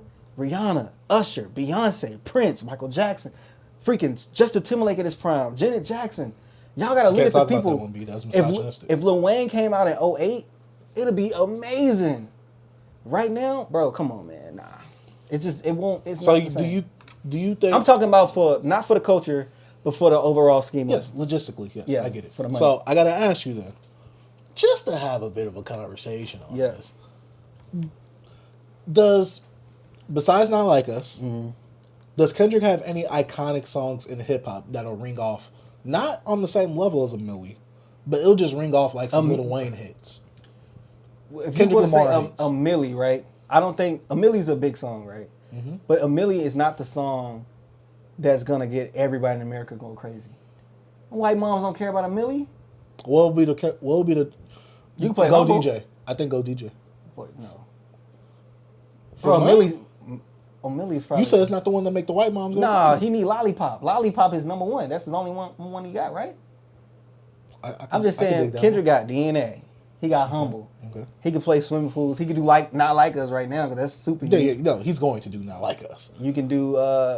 He could do All the Stars. With Did you see the All meme where it showed Bane from The Dark Knight Rises coming in to destroy No, I didn't see the that. football? Oh, they talking about that's how Drake gonna do it. Yeah, they said Drake gonna come in. No, there was one where they showed Kendrick coming in there, started with Beat the Grass. Yeah. I'm sorry, Sandra. I'm like, yo. Yeah. So I'm saying he got All the Stars. He got songs, bro. I'm saying it's more current right now for a rapper, and I feel like yes, Wayne would be dope, bro. It'd be dope for the culture, but I'm like, y'all gotta understand how Wayne performs. This is a performance, bro. You gotta put on a show. Usher out there dancing, freaking Alicia Keys fumbling her singing. Yeah, bro. I'm just saying these people out here performing. Even when Dr. Dre came out, they had the whole theatrics. Freaking 50 Cent come out with the fat Upside Down. Eminem coming out. Everybody loved Kendrick when he came out doing the Super Bowl. This is in L.A. of all places. I'm just saying. But Lil Wayne can't come out in New Orleans. Someone said, "Oh yeah, everybody's gonna be mad when Kendrick starts performing Mona Lisa. He ain't gonna perform no goddamn Mona Lisa out there." No, well, that's nasty work. That's sick. That's nasty. That and then he can't even bring him out because of the whole Drake thing. But I don't even think Lil Wayne would care. I think he would still show up. Maybe. I don't think Drake really sees like Kendrick as like a problem. Like, oh, I can't be friends with him like that. You mean Lil Wayne? No, Drake. I don't think Drake really has a serious problem with Kendrick because when is he really displayed? They don't like each other, bro. No. It didn't get aired when he displayed it, when he was going crazy on Kendrick on that freaking ESPN radio show. Marcel Wallace talked about it. I need to go see that. Bro, I don't think I remember that. You don't remember how upset Drake was when Kendrick did Control? When he was talking about that was very unprofessional. Yeah, him on Angie, when he was on Angie See, Martinez, I don't when he was remember with Elliot Wilson. Talking about some Elliot Wilson. Do y'all remember any of this song? Do y'all remember that story? Do y'all know how the verse starts? If he gonna do something, let him do something. Bro, I remember this. And I'm like, bro, no way, bro. No, Drake you told me that like Drake Kendrick. called him out like that, B? Drake don't like Kendrick. Kendrick don't like Drake. Drake showed up to his show and Drake gave him like some little compliments on Twitter, but it's like, because he has to do the old hip hop thing, whatever. But you think Kendrick said anything? No. Kendrick pulled up in Toronto, Drake coming to the show. He said, my auntie is a man now. That's what he came up to. I don't know, bro. I just think this like we all on Twitter going back and forth about what it should be, bro. None of us care because at the same time we quote unquote for black people and y'all putting down Kendrick, and then on the other side y'all putting down Lil Wayne. B, that's because Kendrick doesn't have any hits, B. And Kendrick has. He doesn't have no discography. He's not like he had like one of the top selling concerts of all time. How many hits Kendrick had in the last 5 years? None, B. How many hits Lil Wayne had in the last 5 years? Every single one he has. Man, come on, bro. Like y'all gotta understand this is a business, bro. And if Jay-Z got something to do with it, hey, let's talk about the conspiracy of how Nicki Minaj and Birdman was early. Oh my God, on Twitter. It was like, hey, B, is Jay-Z the real boogeyman? Bro, they won't say his name, B. They won't say his name. They won't say his name. Say his name. On Gladys. Hey, y'all really gonna see Candyman. Hey, bro, everything gonna dry up. Hey, J. Cole was there being played? And he Rock Nation too. I'm just saying, he's bro. Still Rock Nation? I think he's still. I think he was off his deal. He could be, but yeah, he's still affiliated. I don't know. I just never. They said, Nicki, you just messed up. Now Jay-Z's about to make Meg Thee Stallion the queen of hip hop or whatever, something like that. The face man, female hip hop. She over here talking some N-word this, N-word that. I'm like, girl, stop. You married and got a baby by a man that's a freaking pedophile, a child molester, a pedophile, whatever, bro. You just mad because Kendrick put that song out and your husband can't listen to it.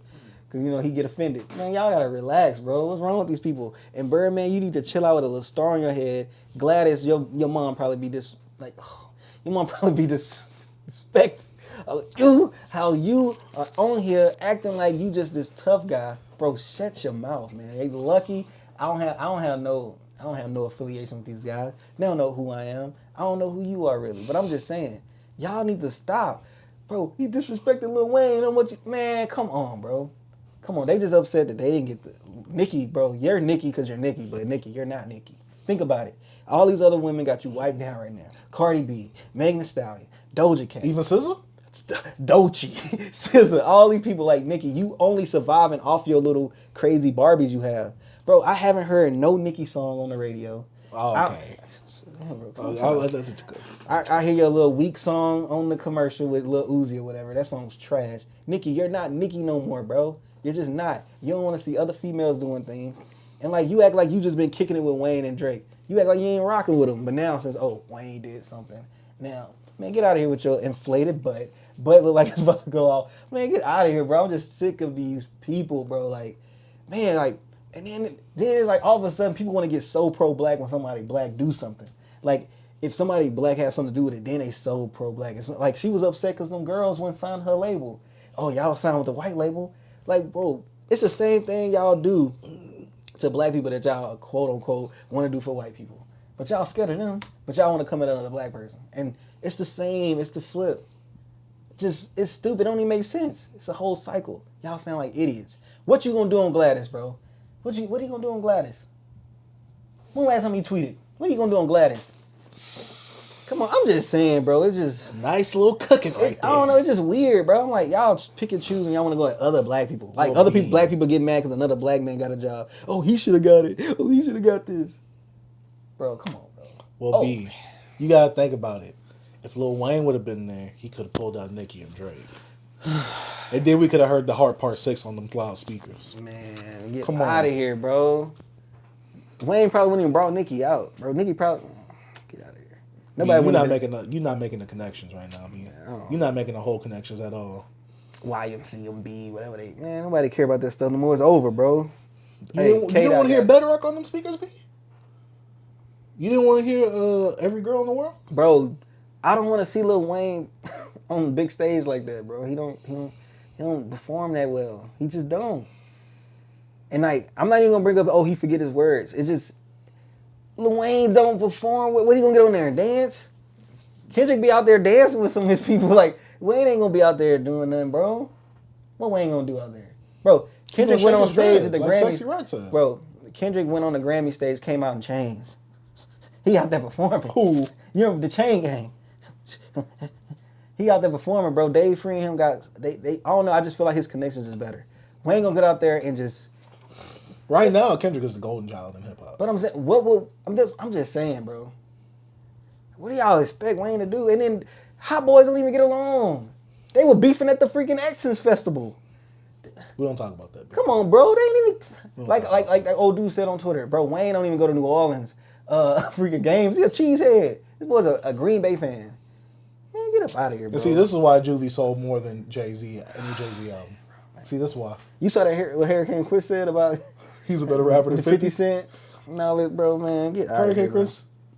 Shut up. This whole Vlad thing. Look, the most viral thing that's been about you in the past few years, you beefing with 50 and you talking about the seatbelt because you was high. And now you're on Vlad because you said something about 50. Vlad just so for such an instigator. Yes, bro. Just bring people in.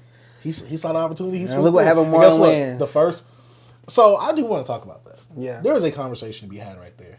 I think both things can be true, right? I think Marlon Wayans wouldn't have been worth $40K on Vlad's platform. I don't think he would have pulled those numbers that he did on Shannon Sharp on Vlad's platform. Because Shannon Sharp has a better platform right now. Like that, plus he's more beloved amongst the black community. People are kind of like half and half wishy-washy with Vlad. Like, they hate Vlad, but if somebody interesting is on there, they might go watch it. Shannon Sharp, he's generally had a really good run right now, and he's the it guy when it comes to going to him for interviews. Yeah. So I do agree with Vlad. He wasn't going to pull the numbers on Vlad. Yeah. So he wasn't going to be worth that $40K on Vlad. But for Shannon Sharp, it makes perfect sense, and that's how he could pull those numbers. Because Vlad was right. When he was bringing the statistics, Breakfast Club ain't really hot right now. Yeah. Like, they got a consistent clips. They don't do clips like that either. Yeah, they don't. They do the interviews, but... Yeah, but they don't do clips. Yeah, exactly. And so Shannon do clips, Vlad do clips. Exactly. Marlon Wayans is worth that because there's a way better conversation to be had with Shannon Sharp, especially from someone from the black community, someone that black people mostly love. Because I know there's some black people that don't like him because they think he's, you know, the guy that dabbles and dabbles in other flavors of the women. But either way, like I said, because I just wanted to get that one out because he wouldn't have pulled those numbers on Vlad. Even Vlad released an unreleased interview with Marlon Wayans, and it didn't pull the numbers. That's why when everybody's like, "Oh yeah, see Vlad, he was worth that." No, he wasn't worth that on Vlad's platform. Y'all wouldn't have been checking this out on Vlad's platform. Overall, a lot of us don't rock with Vlad. Exactly. So that's why I'm like, that is true. Two things could be true. Marlon Wayans is worth that, just not on Vlad's platform. Not on the Breakfast Club either. You need to be on a platform that's actually thriving right now, and that's to a newer audience. But I think that was Marlon Wayans was telling him, like, I don't want to do an interview with you. I'm charging you this crazy price just for you to like decline me. And if you want me on here, this is how much you got to pay me. But I agree. Yeah. If you feel like you're worth that, charge that. Yeah, that's what I'm saying. Now, you can't be mad if someone denies it. He wasn't mad. It was Vlad. I know. I'm just saying in general. Because that means that they wasn't worth that to you. They wasn't worth that expense. That boy numbers is going crazy. Yeah, like which over I'm like glad. with Clipse and bro, the full video got 4 million plus, and Clipse got millions. Black Excellence B. Hey man, And Wayne's Family Excellence. Oh, they just excellent overall. The Dynasty. Yes sir. Shout out to my wife and kids. Hey man, classic. But yeah, them actual Marlon Wayans movies, them last few, the actual Scary House ones. Yeah, don't ever do that ish again. I like Those this was horrible. I like this little TV show they put out. No, I'm talking about the movie. The one that was supposed to be like a parody of the. Yeah, no. I didn't those watch movies was horrible. No, I don't watch that shit. But yeah, but that's about it for the news section. Let's actually talk about some music that's coming out. Let me go through this real quick, and I just want to see some of your thoughts. The Weeknd announces his newest album, the last part of his trilogy. B. Yeah. Hurry up tomorrow. Somebody already said this album of the year. Oh, he finna drop the album of the year. You already know who said that. Well, I mean, a lot of people say that, so I know who you're talking about. But that was like half my timeline this weekend. Like, guys, I thought I was gonna have an album of the year, but Weeknd's coming out, so I gotta make room. I'm like, oh my gosh, you glazes. Now, I did like his last few albums because I came on the podcast saying that. I'm not gonna instantly just give it album of the year just cause though. You know what I'm saying? So I am gonna check it out when it comes out because I am a Weeknd fan. I really like what he did with his previous 2 projects. The album cover came out, the vinyl pre-order came out with the first pressing or whatever. Yeah. And, you know, it's kind of, I guess the cover is in line with what he's been doing with all these album covers, having his face on the front cover. One was him all bloodied up. The second one was him all old and aged because I guess the radio thing. Mm-hmm. And now this one was just him plain face, kind of looking like Maxwell on the front. Yeah, it kind of became a little meme. Yeah. Me looking at the microwave. Did you see the one where yeah, that one was kind of corny. Did you I see didn't the laugh one at where none someone put the meat shadow in front of his face and it was a crowd? I was like, whoa. I didn't laugh. I didn't laugh at none of them. I thought they all was corny, just like a lot of the Weeknd fans. I'm a trilogy Weeknd guy. Mm-hmm. I'm the OG. I wanted him to talk about coke and snort. Not saying I don't like those past albums, but they didn't stick to me. They didn't stick to my rib. I go back to Weeknd, House of Balloons. I go back to Thursday. You said you was a second trilogy guy. You said that you liked Kissland, Beauty Behind the Madness. I like Beauty Behind the Madness. And Starboy. You said Starboy not Starboy. No, you said that. No. I'm a trilogy. You know what I mean? Echoes of Silence. That's me. You know, I'm an original Weeknd fan. That's what I like. Does Weeknd have one of the best discographies in music? When we think about it? Nah. I said one of the best, not the best. One? One of the best. That's not saying much. Because there's a lot of people that got good discographies. Great discographies, though? Yeah. Good amount We're of people. We're going to do a video on that one day. Because I mean, you want to go through cross genres, that's what you're saying. It's a lot. Yeah, I'm talking about cross genres. Yeah, it's a lot. I would think it wouldn't be a lot. Yeah, I think it'd be harder. Not really. Got the Beatles, Rolling Stones. Look, Nick Drake, R.I.P. You said Drake? Nick Drake. There you go. You don't like folk music? I like Aubrey Drake. You don't like folk music? No. Anyways, I don't really care. You probably review this, but I don't know if I get to it. I don't run to this type of weekend. Why? I didn't run to the other ones. Yeah, I know you didn't. But I'm saying right now, I haven't ran to a weekend. Actually, I never ran to a weekend. Yeah. I was there. No, I ran to Kissland. I did run to Kissland. I did too, and it was bad. Yeah, it was boring. Yeah, I got it on vinyl. But look, I'm gonna tell y'all this. This was a bad sign to me. First pressing, the vinyl community, y'all are getting so misused by a lot of underground vinyl, mainstream vinyl. They are abusing y'all. But that's all I'm gonna say. That's all I'm gonna say. All right, B was cooking right there. Second album. I know you're a big fan of this one. Album of the year maybe as well. Westside Gunn, Still Praying. I like the album cover. That album cover is hard. With the wrestling guy on the front. Yeah. I'm not gonna lie, that's hard. That's cool. I'm not looking forward to it because I probably don't even listen to it. Bro, I ain't listen to a Westside Gunn album in a minute, bro. I just don't do it for me like that no more. I understand. But I know these next 2 albums you're gonna listen to though. Oh, the Clipse? Young Nudy and Pierre, Slimere 2, October 2024. I might check it out. It's not something that's like high on my list. Yeah, that should be high on your list. Nah, Young Nudy overrated. This is the dude that put me on Young Nudy. That's crazy. I like Nudy, but he overrated. I don't know about overrated, but maybe that's because I don't see much Nudy. Nah, they suck Nudy weenie like he can't do nothing wrong. Well, no. I went through his discography last year. He could do plenty. No, I'm just saying they be on him like. Yeah. Also, they need to Nudy is who? What's up? So, I saw something like Nudy is who so and so is. Who? Forgot who it was, but it was something outrageous. But I'm just. I think Nudy is now the current day kind of like, I don't want to say Gucci Mane specifically, but he's one of those people that's beloved in hip hop. But now he has like a hit, even though he has like so many tapes, so he really hasn't had many hits. Yeah. Him and but you can see the heavily influence from Gucci with him and what's the dude that went to jail? Pooh Shiesty. You can see the heavy Gucci influence between He was those two. signed with Gucci, right? I believe so. And next project that we are for sure going to be reviewing on the channel, Clipse, Let God Sort Them Out. Now this is what I want to hear right here. You know what I'm saying? All the other stuff, get it to the side. Clipse. Hey, that's just hate right there. This is hate right here. Nah, bro, this is that real hip hop. You know what I'm saying? Mm-hmm. It's the real hip hop. That's what I want to hear. I don't want to. You say you want to hear that? I don't want to hear no cookie cutter Weeknd.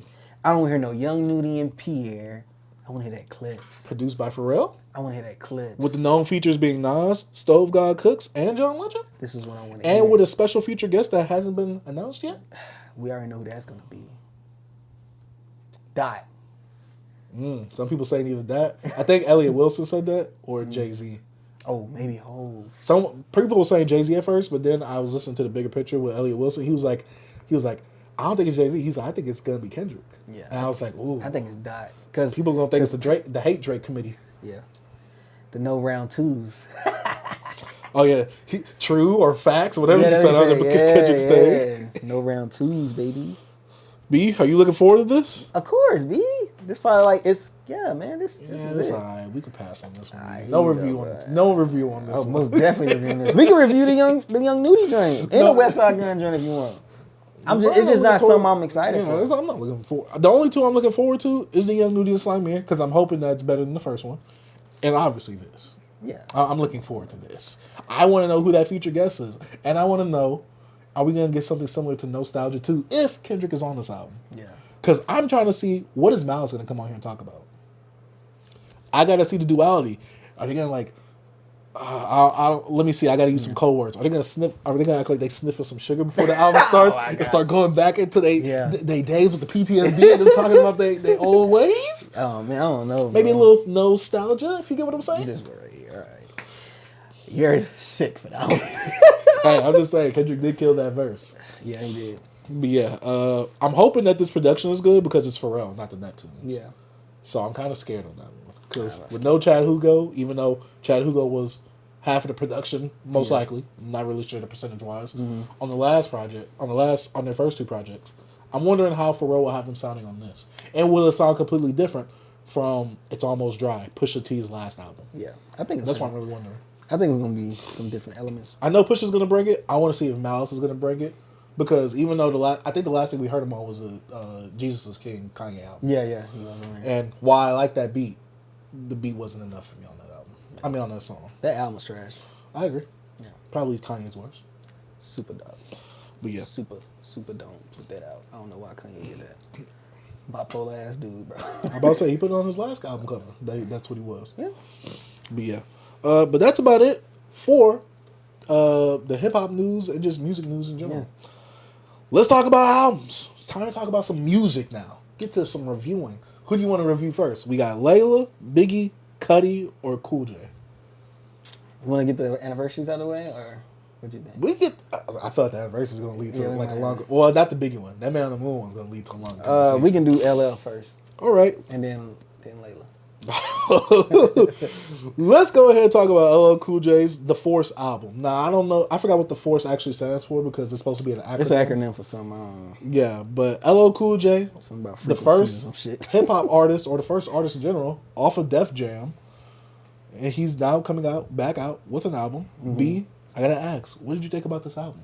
Man, so what I thought about this album, bro, it's a little... I'm a little half and half, man. Like, I wanted to like this more, but be honest, I didn't be.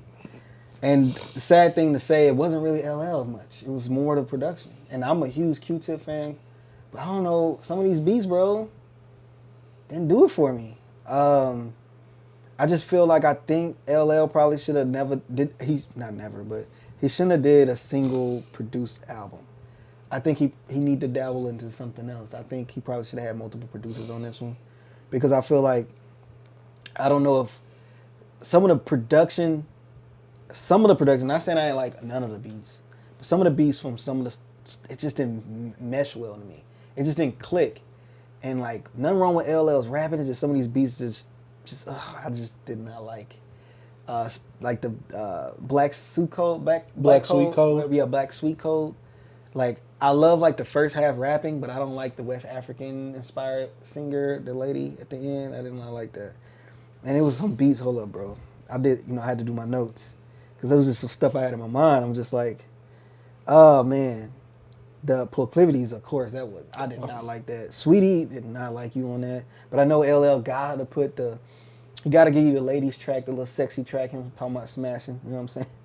And like to me, postmodern, right?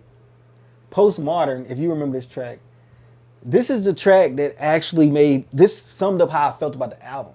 It felt postmodern. Like it tried to bring in the old, which is L and Q-Tip, and tried to make some new elements with some of this production that Q-Tip tried to add, especially when it comes to, it kind of reminded me of that last Tribe Called Quest project, kinda. I didn't listen to that one. Yeah, it's good. But some of the production, he's in a different lane right now. And some of the stuff he used, some of these samples, I'm like, it just didn't do it for me, bro. And I'm like, I don't know if you felt the same way, but I'm just like I'm letting you cook right now. Yeah, it's just some of these beats didn't mesh well. Like, this wasn't the album I thought I was gonna get.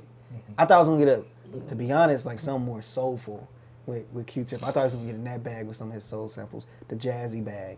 But some of the stuff, some of the instruments, like, I can't think of that one beat. I think it's on Postmodern. That beat, I did not like that beat, bro. I wish I could just hear some of these beats. And I'm gonna say some of the hooks, like in the later half of the album, just was like very old to me. Like they didn't feel modern. They just feel like I'm like Huey in the chair. I'm like Huey in the chair. And I'm like, Busta Rhymes? Yes, That's one man. Busta Rhymes, right? Yes, man. And Basquiat energy. Basquiat, it just, man, just some of these, man, these hooks just didn't do it for me. Like, I love Passion, because, he was spitting on there. I love the beat on that. Just let him go. Saturday Night Special, I love that beat. See, that was something like, I kind of was thinking Q-Tip was going to get more than that bag as well. I like that beat. Don't really care for Fat Joe verse. I think he was just useless on the track. I think Rick Ross and LL had those two verses and the Rick Ross verse. I think it would have been perfect ending off. The Force, the starter track. No, Sport of Cyrus. Spirits. I spelled that wrong. Spirits of Cyrus. That didn't feel like the opener. The Force felt like it should have been flipped. The Force felt like an intro track. It felt like it was the original intro because he just started on there just spitting. And this one, the beat, I didn't like the beat selection for the Sport of Cyrus. Spirit of Cyrus? The Spirit of Cyrus. Oh, because I put Sport. Mm-hmm. I just didn't, the production just didn't do it for me. It didn't bring in that bang, like, I just wish this track probably would have been gone. And like the Force, title track of the album, starts this joint off. I thought that would have been perfect. Into Saturday Night, in the Black Coast. I understand the whole black, talking about, the soul food. Is that the one who's like, cooking mama chicken, cooking mashed potatoes. And fried chicken and all that. Because, like, it's the code that we live by being black, man. You ain't on code. Like, you doing it, I understood the whole concept. And then I know he brought in a West African artist. I think she's from London. I looked her up. Like, I understand the reference of like the blackness from America, slave trade. Most of us come from West Africa, bringing in this West African artist. Mm-hmm. I get it. It's just, that didn't do nothing for me, man. It's just, 30 December, I love that track. It's probably my favorite track on here. I was waiting for you to get to that. Yeah, I love 30 December. I love like the subject matter. It also made me think, it's probably like a little negative. I don't know if it had anything to do with this, but it's just like, damn, you say 30 December don't seem like a lot, but actually like that's 30 years. Yeah. But it's like, dang, I've been on the earth for 30 years. I've been through 30 Decembers. And it's just like how things change. So much could change in 30 years and so little could change as well. Which is kind of about this album feeling like postmodern.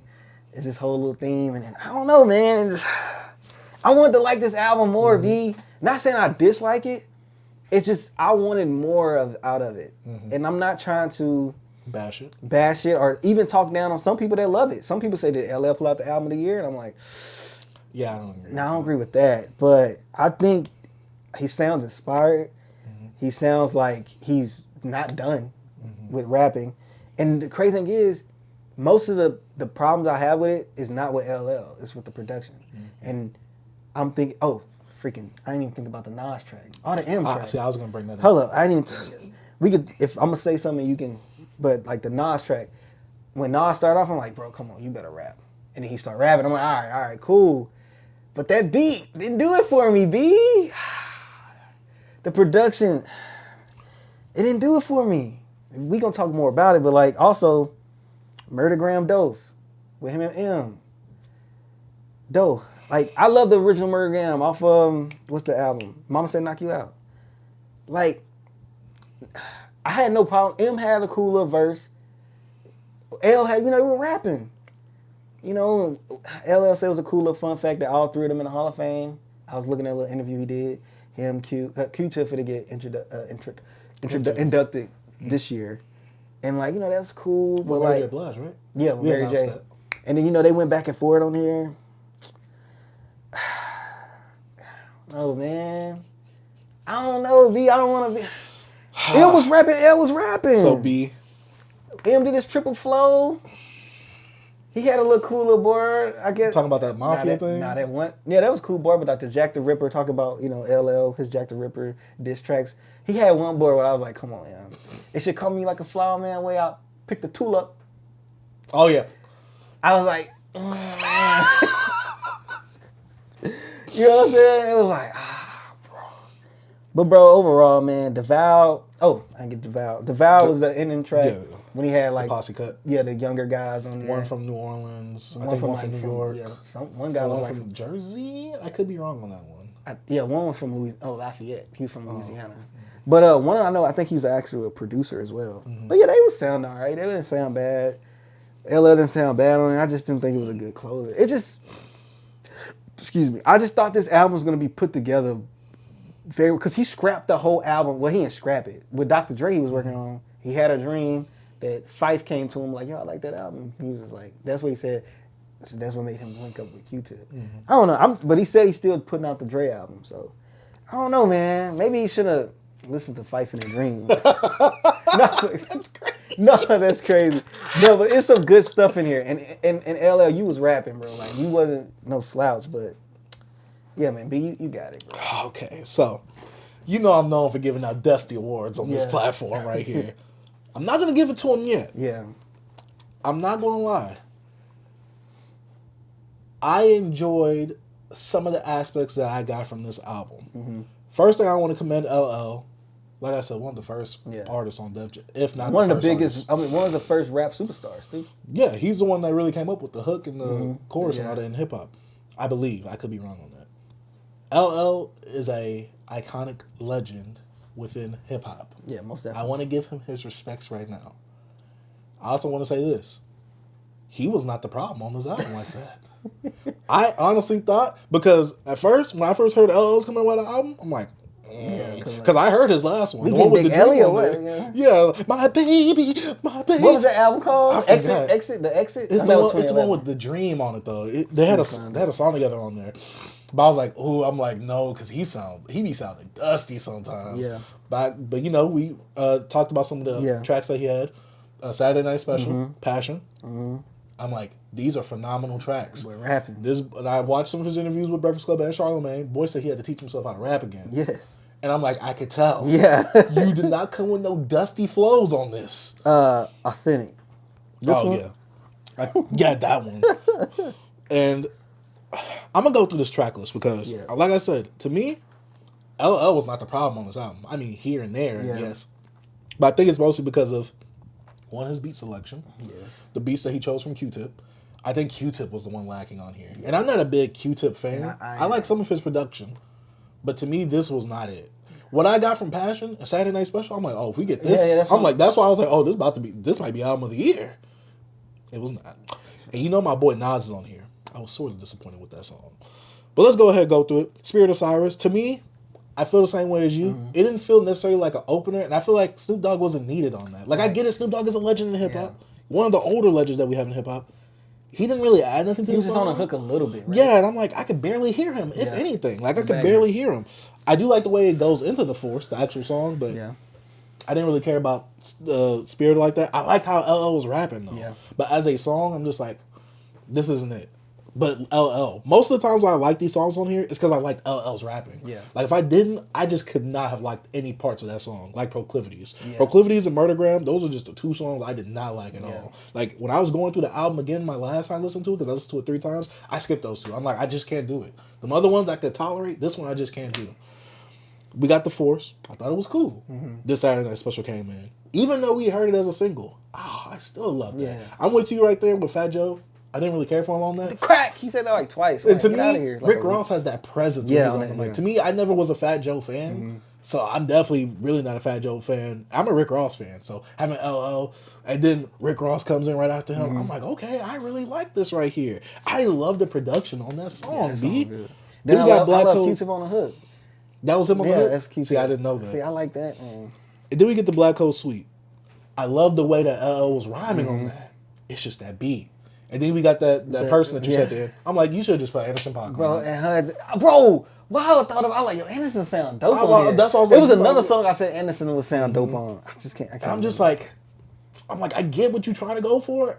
I'm liking it. I'm like, this beat just ain't hitting for me And right then that now. ending part was just her. I Yeah, thought it I'm was just Indian music. I had to look it up. I was like, yo, I ain't trying Yeah, to and do I'm this. just like, this kind of went on a bit Bro, too you should have long. saw my first note before I looked it up. I was like, bro, this is the Indian hums? What is it, bro? That's what I had on my notes, bro. I had to switch it up and find out what really going on. And then we get the passion. I'm like, I love the way that LL's just flowing. Passion. Like you need a new team, like a BBO girl needs some new jeans. I'm just like, what are we doing? And that beat. And then the music video to me, because I like the little with him preview rapping. they had on Twitter. I'm Yeah. just like, yes, this is it right here. And I love that like that and then the beat. Oh, I'm like, yeah. Yeah, that beat was. I'm like, okay, what are we doing right here? This was beat was hard. fire, But then we get the Proclivities.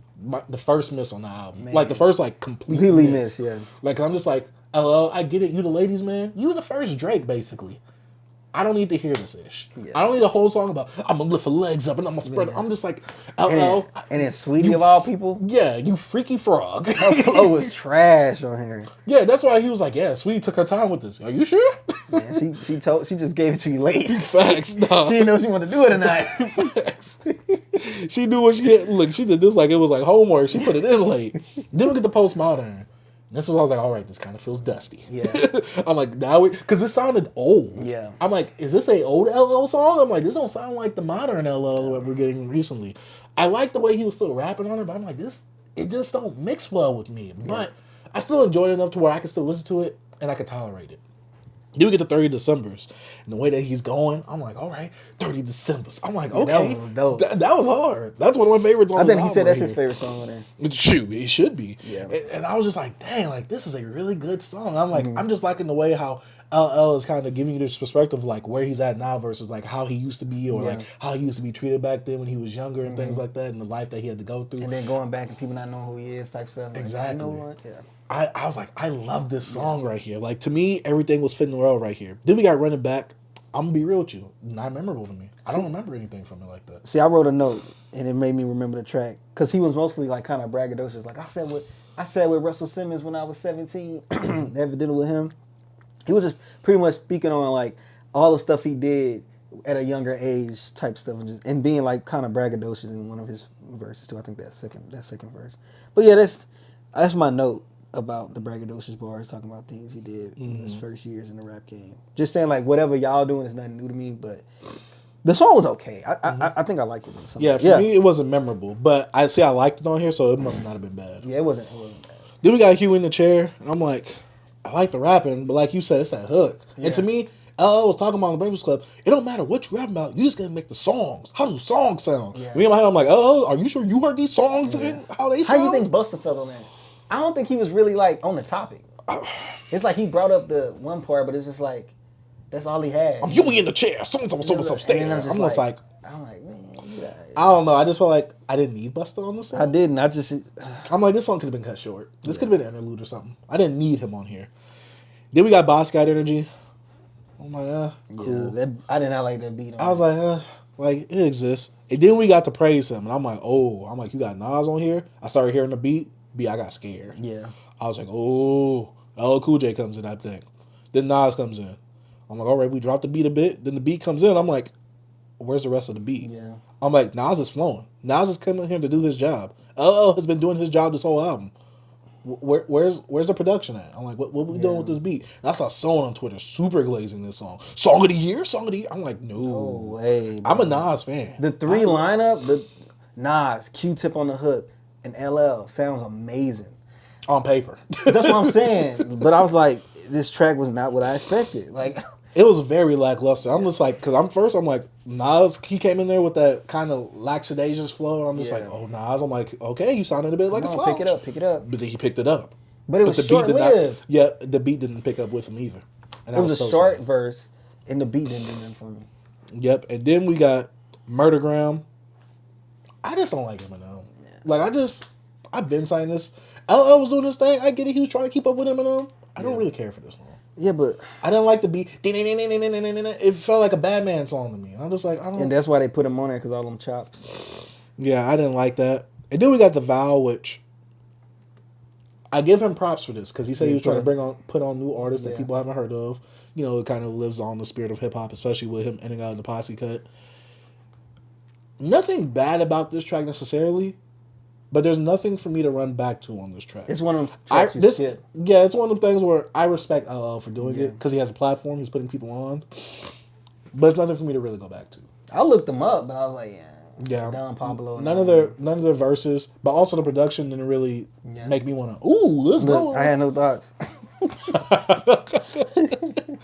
But yeah, overall, man, I wanted to come in here and I wanted to like really praise this album and like really love it. And while there are more things I like about this album than dislike, to me, most of the heavy lifting was with LL. Yeah, I honestly thought from the 2 songs we got, besides Proclivities, because I felt like that was a complete miss when that single came out, Passion and Saturday Night Special, I'm like, oh, this is how the album's gonna sound? This is gonna be it. That is not how the album sounds. Those are misleading. Still great songs on the album. Yeah. But to me, this album felt like it was missing the meat on the bones, man. It felt like we had the bones, we had the structure there. It's just, there wasn't enough bass in there. To me, the instrumentals at times felt but clunky. They felt a bit empty. It's like not enough happening in it.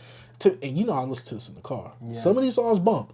Not all of them, though. Yeah. I need Q-Tip to learn what bass is. Yeah. I need you to listen to this in the car and tell me, did you like these beats? Because just like that, the big builders manufacturing homes, like, not much insulation, foundation not the best, not solid. You know, the panels with brick. You know, it's just not. But you got fully bricked house. But you got someone that's gonna take care of the house, which is LL. And I feel, and I just, bro, you know how this pains me as a Q-Tip fan to like say that his production was the thing that lacked on this album, because LL. You can only do what you could do on a production. But then also you could pick the beats you want to pick. That's why I said at the beginning, I'm like, I gotta get on LL. I gotta get like I want a part of me of like Q, like, you want that one for real? You know what I'm saying? And it's like LL, so like, what you gonna say? Yeah, but also you made it. Yeah, but he made it. but you know, he made it. L was like, "Ooh, let me get that one." No, L. He was like, "Yo, this is what I like playing with." Like, what if it's just like, "Yo, I'm just kind of experimenting with," you know what I mean? It's something I really didn't want to touch. Yeah, look, my kid was in my program. Yeah. He just spelled something on my keyboard when this one got made. I was just like, to me, the production. You know me. The first thing when it comes to music, that production got a hit. The production was not hitting on most of this album. I'm just like, "Ooh, yeah, I'm grooving." Like I said, there was a few songs here and there. That 30 Decembers was hard. That's a good song. I was really let down by that praise. And when Nas on there, though, I'm like, okay, Nas coming on here. Nas doing his job, but it's that whack production. Yeah.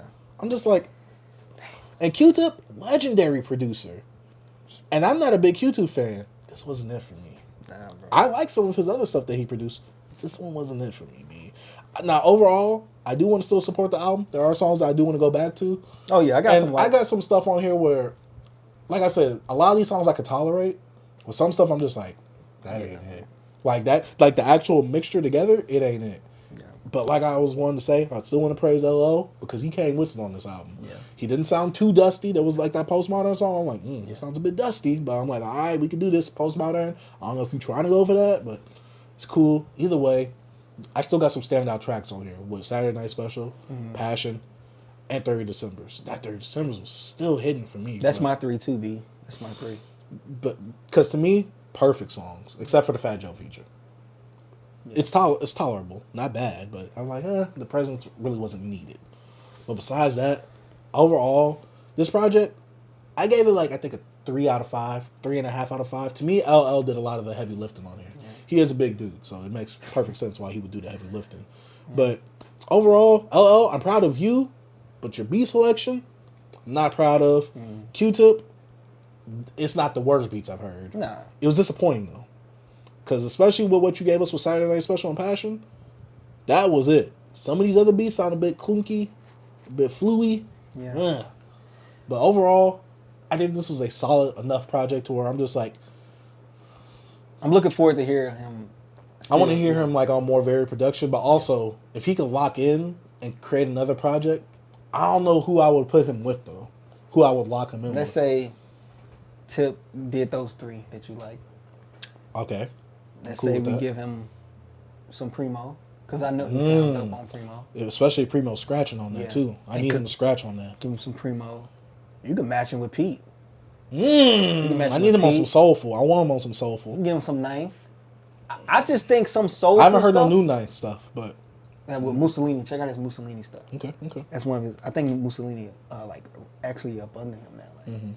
Like, cause he can give him some of that the simplistic like soulful like samples. That's what Ninth will give you. I don't know. I just think that it needed to be more soulful to me on this.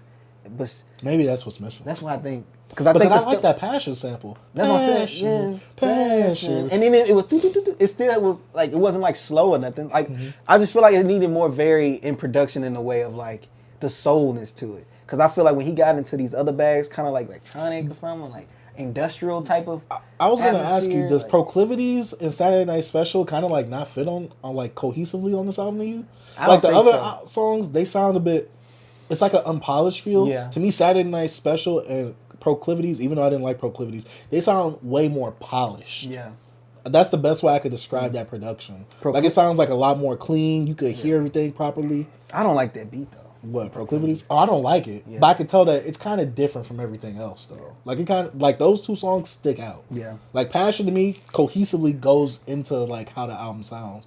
Saturday Night Special doesn't sound like anything else in this album, and so does Proclivities to me. That's what I'm saying. Like he maybe it'd have been better if he had varied producers on there, more producers. Because Q-Tip could have gave him that, could have gave him that and that. You know, 3 different sound in the album. I mean songs, and him having some other stuff on top. Yeah, I just think I needed a little bit of a mix. Yeah, I think it should have been more. I think it's been more variation on this project as well. That's my overall feeling of it was really the production, bro. And I really it pains me to say that. Yeah. But I'm still looking forward to hear him on the Dr. Dre thing he doing because at least with Dr. Dre, you're gonna get even if you're just dealing with Dr. Dre, you're gonna get varied producers because his team.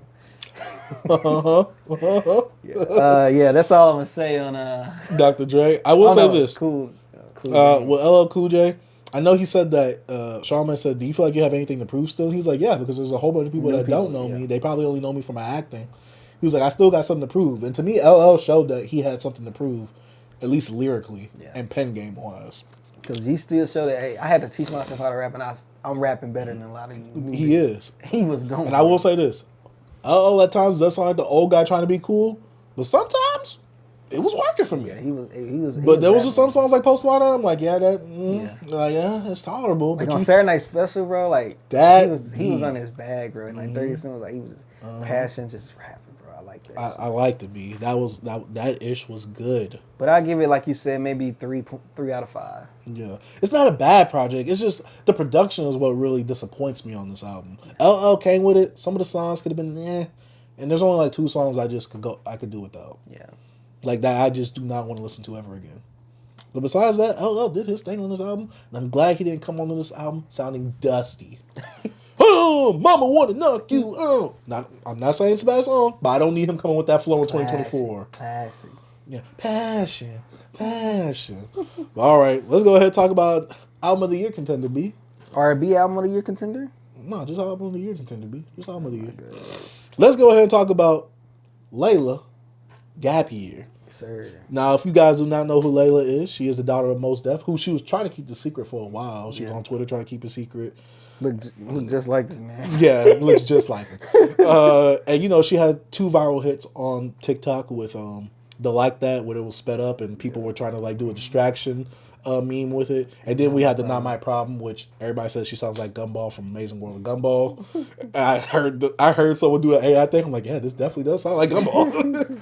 But yeah, I will say that Laila is a newer person. I didn't know what genre she was going to be in because I'm like That sounds like an R&B song, but then Not My Problem sounds a bit more hip-hop urban sounding. I say urban because it don't really fit R&B or hip-hop necessarily.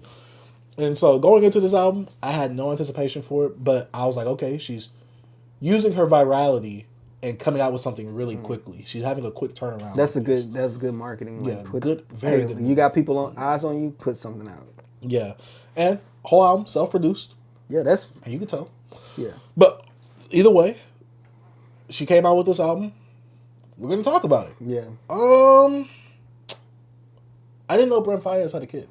You think this sound like Brent Faiyaz? A good amount of this sounds like Brent Faiyaz with the cover where he's looking up like this. Oh, it's my Saunders? Yeah. Saunders son? Yeah. Some of this sounds like this in terms of like how she's trying to like vocally sound. Yeah. Not like the whole production. She said he was Brent Faiyaz fan. This makes sense because she sounds like him. She said she locked up in like 2022 and she started learning how to make beats or something like that. I listen to a lot of Brent Faiyaz. And the best thing I can say about this album is that this sounds like SoundCloud quality music. Yeah, it sounds like cloud R&B. Like it's cloudy, it's very it's very lot of spacious, very empty. A little spacious. But empty. see, to me, it felt empty. Because to me, Janae Aiko could be spacious. This felt empty. This felt bare. Yeah, I'm not trying to say that this is the worst thing I've heard, but to me, I could tell what she was going for. She just didn't hit it. Yeah. Like, I don't gotta get too in depth in this. Like, just say it. Just say it. I just think that she's young, you know, and I think that she's trying to find her fitting. But songwriting wise, she's not there yet. I'm about to say she's young. She's young. Very inexperienced. She's not young. She's not there yet.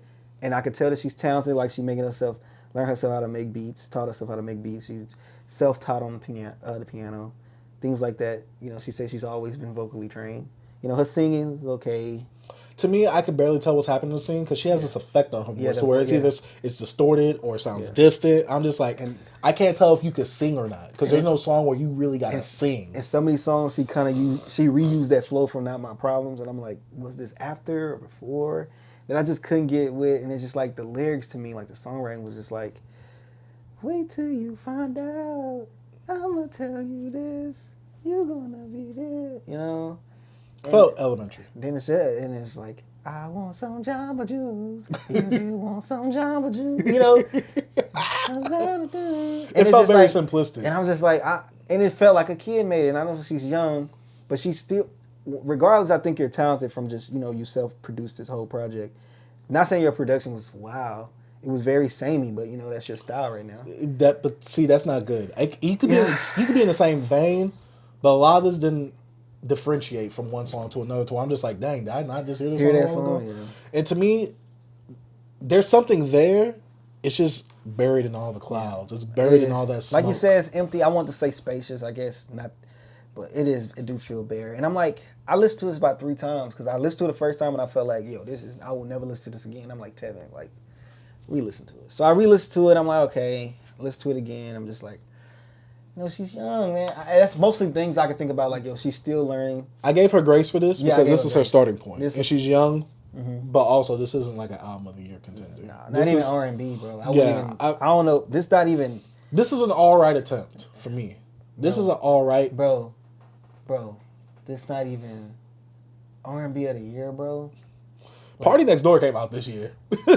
Bro, Sir came out this year. Moni Love came out this year. Freaking Chloe Bailey came out this year. It was better production on there. I'm just saying, what's better? The Chloe. Chloe sounds way more like experienced, mature. That's what I'm saying. Yes. I'm like, bro, that's disrespectful. Bro, I don't know if Lil Homie ever watch our pod. He probably never will. But Lil Homie, you gotta like chill out. Lil Homie, he has to chill out, man. This shows you just don't know nothing about R&B music. For me, even if it's not much R&B out. There's a lot of R&B out. I'm just saying, if you talking traditional. Oh yeah. And it's all type of R&B out here. Yeah. This was kind of leaning more towards traditional, kind of leaning towards it. This don't touch it, B. No. Not in terms of quality. But to me, and I will say this, because you can hear the stark difference, and I know why you can hear the stark difference in a song like that, or Not My Problem. Yeah. You can hear a stark difference. And that's to where I say that this production, I kind of want to say it's lazy, and I want to say it wasn't fully thought out. It was rushed. Because on songs like Not My Problem, to me it was a more, and I don't want to say like this, a more complex beat. There was way more happening. It was way more consistent with the actual rhythm and groove and stuff like that. Other songs, it just felt like you kind of like kept that same loop and you didn't really build upon that loop. And so, like I said, to me, the production on songs like that, which I get it. If you didn't expect to make an album, and you just wanted to make some singles here and there, and you was just making them here and there, I get why Not My Problem and Like That sound like they do, because you had way more time to just focus on those songs and develop those songs. Those felt like more fleshed out songs. And so I hate to say it like this, they really stuck out compared to a lot of the other songs on this project. They sounded way more professionally done versus, I know she said she made music in her room or whatever. Yeah. This sounds like it. And it's not the worst thing I've heard. But I will say this felt very empty. It felt very lackluster. And I'm not trying to get on you lyrically because you are young, so you really haven't had that much experience. It's not like you had someone writing for you, like an R. Kelly for Aaliyah or anything like that. I guess my thing is I don't like the hype surrounding it. And I get it. It's a good thing that you are trying to use your virality as fast as you can. I acknowledge that. But this felt like someone who did a rush job. Yeah. And this album, a lot of the times, felt like a rush job. And nothing fully was thought out. The concept wasn't fully thought out. Even the first track, I get what she was going for. I think it went on a little too long where she was doing a talent show. And it sounded like she was trying to record on a mic from a video. And I'm just like, I get it, but this is the one time I feel like I can actually hear you singing. And it didn't sound the best. Yeah, especially with the quality that she was using. Like I said, I get it. I wish it would have actually transitioned to a full song instead of her using that whole first track for something that you sound like you recorded through the mic off of your phone speaker. And so I just felt like this was very empty. It was very lackluster. But I really mostly felt like this was a rush job because she was trying to get out while she's still hot. She got the very viral song with Not My Problem on TikTok. Yeah. Like that on TikTok. Cash Cobain using your Not My Problem sample as well, and him crediting you on that song in the actual features instead of having no features like he does on the album, which is weird. I feel like she was trying to use this to her advantage time-wise, but it wasn't fully thought out. And I get it. You're viral now. You might not be hot later on. People might not care. But also, to me, this wasn't a quality project. This is a all right baseline. But if you fall below this, it's no. And look, I'm going to say this with all respect, bro. I don't know if she's talented.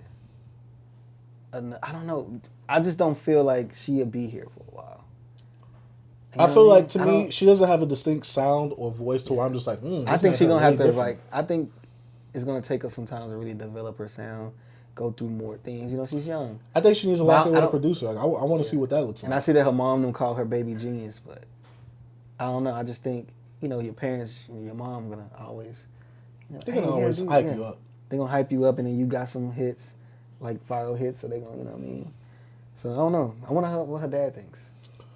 Yeah, the one thing I will say that I like is that she wasn't trying to coattail off of his hype. Yeah. I like that too. She built her own name. Yeah, she was even trying to deny the allegation. No, that's not my father. My father died years ago. Yeah. But which was a crazy thing to say. And then later on, most definitely her father. It was like... Layla Smith, we know. Layla Deaf. Oh, yeah. Bae. Oh, yeah. Layla. I don't want to call her Bae. I don't call no other woman Bae. Layla B. I'm going to call her that. Take the Y off. But to me, this was very lackluster. Yeah, and I don't want to be too hard on her because she's young. Yeah, this is her first project, so she has a lot to learn. She got a lot to learn, and a lot of growing. And I will say this: get some professional. Don't be in that room. If your room is cloudy like that, don't be in the room no more. And I want her to feel inspired. That's what it is. Yeah, and the one thing is, bro, I hate to go back on Harper on these people on Twitter, bro. They just can boost some people up, bro. And I don't be trying to be horrible, and be mean to people, but we gotta be critical, because if not, then how they gonna grow? How they gonna grow, man? And I'm like, man, y'all just can't be building up these people, bro. To and then they just not that. Not saying you can't be that, but this is not it. But no, because and I said this on Twitter, y'all want to champion people and just give them an award just for participating. No, I need you to participate and do something good. Then I found out she produced it all by herself. That's not sad. That's cool, but it's only good if it's actually good. Remember J. Cole produced this music, but nobody really boosted up the production. They talked the most about the rapping. Yeah. I don't even know. I don't even know if this give her points just because she produced it. I think what it is, and like I said, to me this is a rush job. If she had more time, because it's like them songs with Not My Problem. And Like That, to me, sounded way more developed than the rest of the album to me. Because she had way more time to just sit on those songs. Yeah, but you think she just put this together, just like, yo, I gotta put out something? You don't think she was working on this stuff? If so, it wasn't fully developed. I think she was working on it. I just think that, yeah, it probably wasn't fully, but You yeah, want she wanted to put something out. But even not my problem. It's not really a fully developed song. It's just you got a good enough beat, and you got something catchy enough that kind of went on TikTok. And he's like, oh, I really don't need to develop it. Especially when you go on the radar, you can kind of pose it like, oh, this is a freestyle of my original music. And then if it hits off, you're like, okay, yeah, this is my original song. We put that out real quick so I can get some money off of that. But like, I don't know. I might have to re-listen to it again, but none of this felt complete. It all just felt like, just, yeah, you find out. To me, like I said, it feels too airy. Yeah. I want some Jamba Juice. Like, that's all I was thinking about when she was that flow. To me, this reminds me of Brent Faiyaz, the way she would try to go with some of her melodies, and the way how spacious she was trying to make it seem. And I'm just like, just wait till one, Brent is a better singer, at least from what we can see. Yeah, and he's not even a good singer. He's a better singer, better songwriter. Yeah, better songwriter. And better beat selector. I don't know if he produces or anything, but he's a way better beat producer. And I get it. He messed with D-Pat and all them boys. Yeah, you could say, yeah, she produced the whole thing. That's not always the best thing. Like, there's a whole bunch of people out here that produce their own stuff. It don't sound good. Yeah. So to me, you don't get points just for producing your own project. You get points for producing a good sounding project. And it's all subjective. To us, we didn't really like it. Maybe y'all like it. Like I said, I like the singles coming from it. It's just the rest of the project around it, it was just mishmashed of like stuff that sounded more like demos and it actually sounded like fully thought out songs. Like if this would have been 10 tracks, you would have fully focused on them 10 tracks and made them sound like Not My Problem and like that. Because she put those out as like EPs or whatever. I'm saying this should have been an EP. She should have, this didn't need to be 40 minutes. This could have been an easy 20 to 30 minutes. An EP. Do like Laila Darden. Make some short EPs, about 10 to 15 minutes. Put your work out there and kind of just move those songs, see what they could do, and then you put out the project. Yeah. I'm not trying to tell somebody what to do. These are just my critiques. Because you guys know, if you've been watching this channel for a while, I like my contemporary R&B. I like my R&B in general. To me, this doesn't stand out at all. It don't, bro. There's no voice for her yet, because she could develop from this. There's no voice for her. There's no distinct sound from her. She wears her influences on her sleeve, but then it's like you also don't have the quality of those influences either. So it sounds like a derivative version of those influences. That's all I can say. I don't want to like try and like kill her too much. This is her first project. She's young. Yeah, I wouldn't like. I was coming in here to destroy. Yeah, but I'm like, I won't never. But remember, we got. That's because the Twitter people. The Twitter people getting in your head with that one.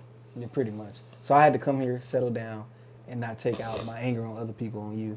And I feel that maybe you have potential, but some about you just don't click for me yet. Yeah. Maybe I'm missing it, but it just don't. Yeah, I mean, she got some cool TikTok viral songs, but besides that, to me, this project felt very lackluster. That's what I'll say. It's a cool effort. To me, I get it's like a 2.5 or 2 out of 5. A 2.5 out of 5 or a 2 out of 5. Come all right, this is your starting line. You can't go any lower than this. Yeah. But also, this wasn't good enough for me to be like, solid. Yeah, I was in the middle of this because I was just like, I see what you're trying to go for. You just not hitting it on any aspect for me right now. Yeah, and she young, man. She got time. So that's why I give her growing pains. It's growing pains. Yeah, I'll give her the space to grow, and I will be checking out her next project to see where she progresses from here because Saunderson, that was a fantastic project. Coming after that one, pretty good as well. So, hey, I'll let you grow. So yeah, that's it for Laila. A.K.A. Yasin Bey's daughter, A.K.A. Mrs. Not My Problem. Not my problem. Mrs. Gumball. I want some Jamba Juice. There was one song, I forgot what song it was that sounded just like that. She used the exact same flow. Yeah. What is the name of that song? She used that flow a few times. Yeah, but it was sounding like she used literally like she was trying to remake that song. I'm like, this beat ain't developed enough for that one. Yeah. But yeah. Let's go ahead. I guess we could talk about Mr.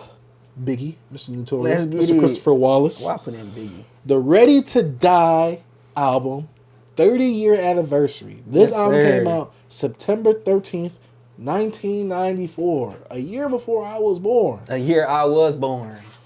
That's why this album is bad? No. just wait. 94, best year in hip-hop. And the best year because your boy was born. But yeah, let's go ahead and talk about Biggie's Ready to Die, the 30-year anniversary, and just talk about the album basically because this is a hip hop classic. This is one of the best music debuts. classic. I'll agree I'm not cultured enough to say that, but I'll agree. Sir. I'll agree with that. But yeah, Biggie's Ready to Die, Biggie's debut album, which is arguably one of the best debuts in hip hop of all time, produced by Diddy, I believe, right? At least Bad Boy. Yeah, all the whole what they call them, the hit boys, whatever. Yeah, Bad Boys. The hitmen. I think that's what they would call the hitmen. Yuck. But yeah, first of all, kind of a concept album going through Biggie's life and, just some of Biggie's thoughts itself. The intro of Biggie actually being born, some of his life. And then we got Things Done Change, Give Me the Loot, Machine Gun Funk, Warning, Ready to Die. A lot of these songs was produced by Easy Mo B. We got One More Chance. Man, this album.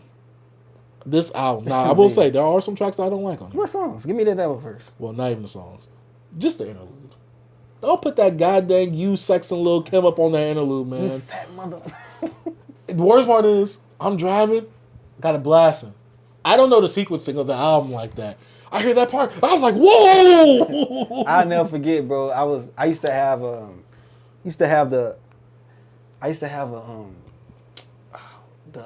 TV, and I think it had a DVD player on it. Mm-hmm. Oh, you talking about with the VHS and DVD player? Yeah, and they'll play your CDs, and I put that in, and I went to sleep. Had it on, and all I heard was, I was like, yo, what's going on, bro? I was like, what? I woke up to that, bro. I'm like, I'm wilding. Man, then there's like one song at the end where a girl's giving him head. Yeah. I don't want to hear that smacking. I already don't like smacking when people do the mukbang videos. I definitely don't want to hear that. I just don't I don't like sex scenes in movies. I think they pointless. I don't like sex scenes in shows. I don't want sex scenes in my music. I agree. It's pointless. It's like, bro, you can just apply that. Like with music, you just don't think about it. But in movies and TV shows, just apply that they had sex. Yeah. But you can easily show them like getting on the covers or whatever, and then transition to the next thing. Else. I don't need to see them getting fully undressed. Yeah. I don't need to see all that. So, B, what's your relationship with this album? So, when I first heard this album, I think I was like in middle school. Yeah. This is when I got into hip hop in general. And going into this album, you look up, best hip hop albums of all time. You gotta look at the list. It's like number 1 or 2. Yeah, it's on there. It's definitely not going above 5. Nah, I don't think it do ever go. I don't think it ever goes. It never goes above 4. It never goes above 2. It's always 1 or 2, right? Yeah. It's just because Illmatic or this. It's either them 1. 2. Yeah, and so coming into this album, I'm hearing all the hype. Obviously, when I was younger, I never really thought, let me think back of. But you knew Juicy though. Of course, Juicy, Hypnotize. Hypnotize. I know them tracks. Was the other one Big Papa? Like we know them songs. Yes. Like Who Shot Ya? We know them songs. I knew about Who the Big Shot Ya, the one that made me listen to the album. Because I heard the big hits growing up, but Who Shot Ya, I used to always watch. Music videos, and that music video came on, I'm like, yo, this beat is crazy, this story's dope. No, not Who Shot You. You know what I'm thinking of, bro? What? Freaking, not Suicidal Thoughts. Machine Gun, No. Warning. I'm thinking of Warning. Warning. Warning got me into this album. Mm-hmm. Yeah, but go, my bad. No, but Who Shot You, my bad.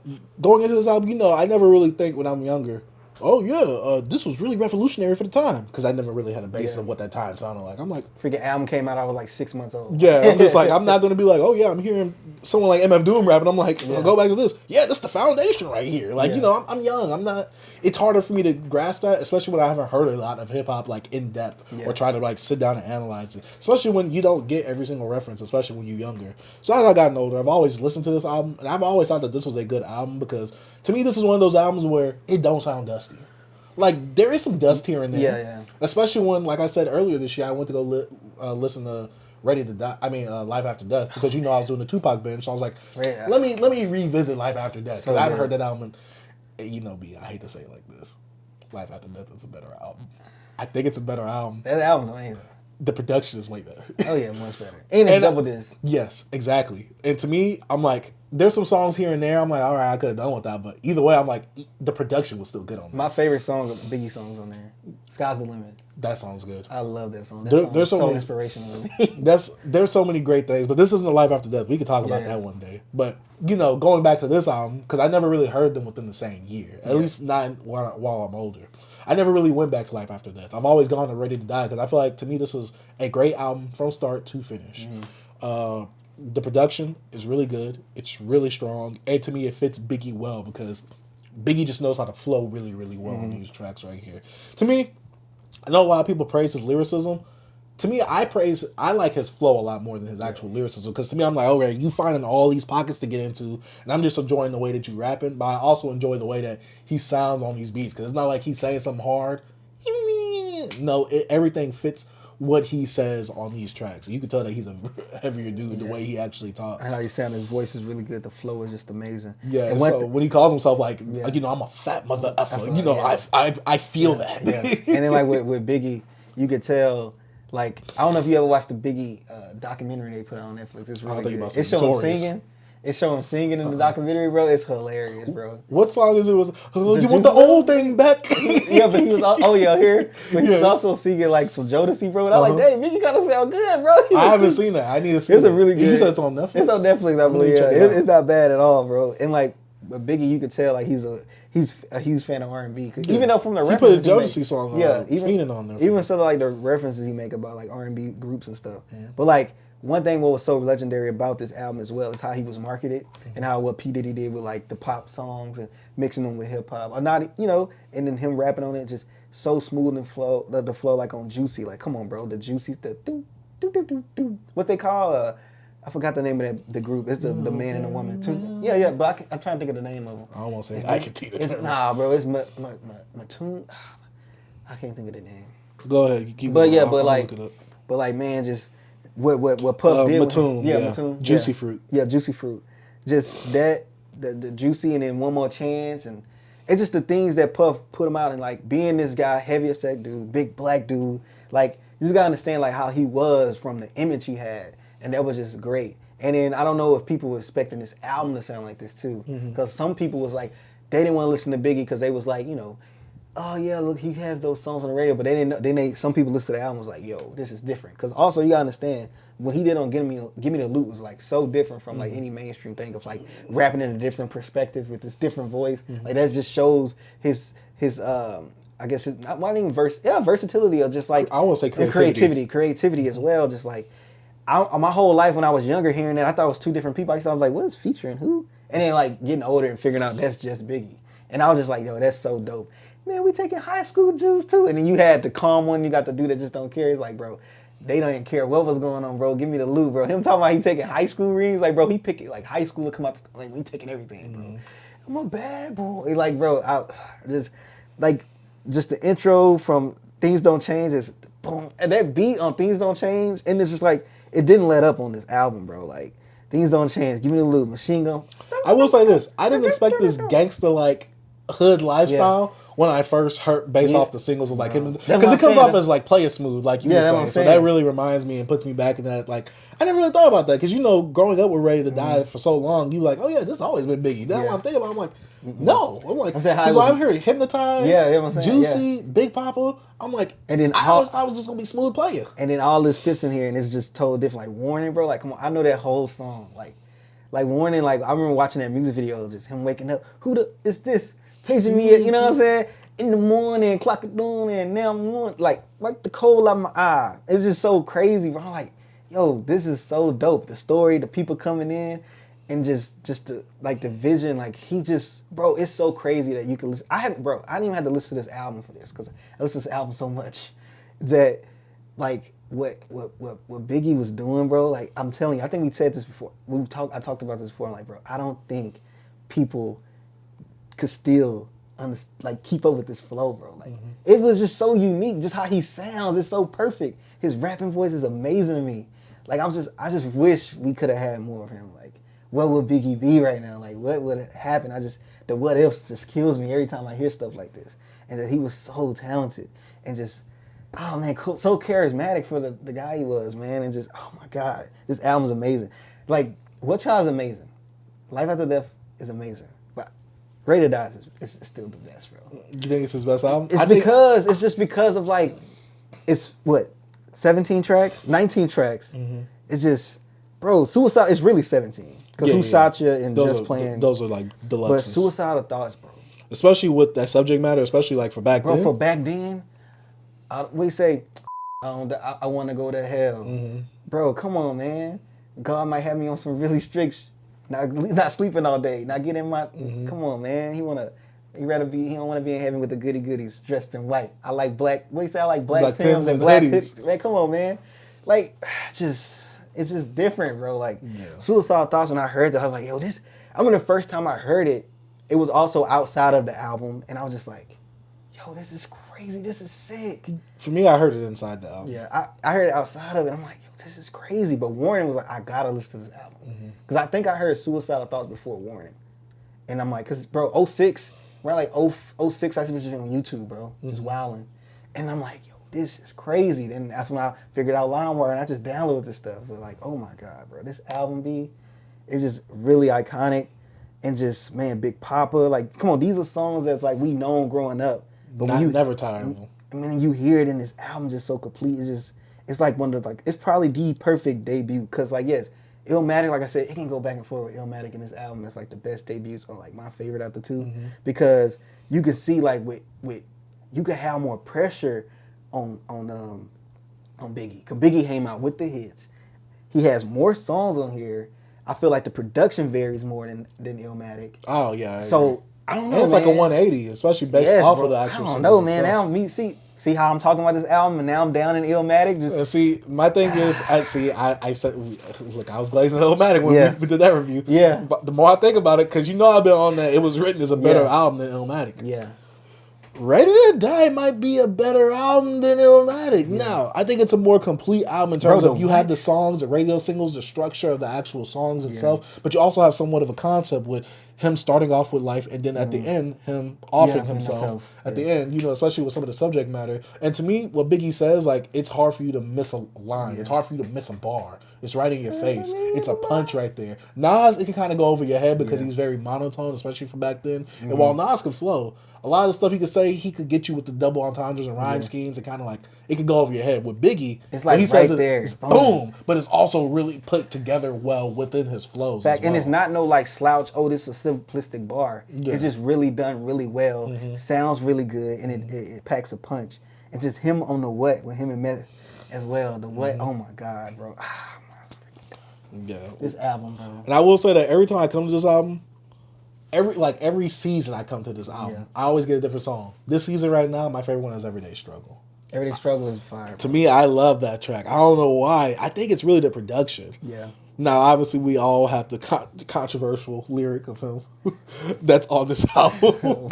You look so good. Yeah, suck on your daddy. Hey, bro. See, I don't knock him This for is that. another thing from Biggie, bro. Biggie didn't care, bro. Like, Biggie was, like, I don't know him personally, he just he seemed like that goofy guy as well. Like, he had a sense of humor. He's someone that don't take himself too seriously. Yeah, and also, like, I think an artist has to have, it don't have to be a sus bar, but some bars that stick to you. Like a bar that's like, nobody will say that, but Biggie said that. Biggie, he wanted to look like, yo, this girl looks so good, I suck on her daddy meat. Mm-hmm. Like, even though it's from a Richard Pryor joke, we know. Yeah, but it's like, it's a crazy expression that he said in line. Yeah, it's a Richard Pryor joke, but like, he said it in a bar. Yeah. In a hip-hop community that's, at the time was like, if you was gay and you touch someone, that's what I'm saying. He has a sense of humor. Like, you could say it in a joke and be like, ha ha, yo, Rich, you're wild, but we know Rich was doing some weird things back then. You know, like, he was sucking on some, But with Biggie saying, especially with comedy, we also kind of. That's what I'm saying. We give it like we give it grace. We give it grace, but like hip hop, super masculine, especially '94. It's a gritty golden era, bro. You can't say nothing like that. So it's crazy how back like now people be like, yo, Biggie said, Biggie said that. One of the most sus bars of all time in hip hop. Even with the context, it's just so even with sus. the one about the kids. Oh yeah. The kids. Hey, DMX, he took after them too. It's like, man, but yo, this album right here is just so iconic. There's not much more we can really say about this, bro. But just talk about the impact it has, to the community, to the culture, and just what Biggie means overall. Even Puffy, bro, like just the stuff that the masterminds behind this, the marketing of this guy, bro. And it's just it's so impactful that it's still for the day, bro. Like it's still impactful. This album still me. Biggie is still in conversations. This dude died in 97, right? Yeah, 97. Life After Death came out in 97? I thought it came out in 96. Ain't 97? I think it's 97. Pac died in 96. Yeah. Yeah. So it's just like this, bro.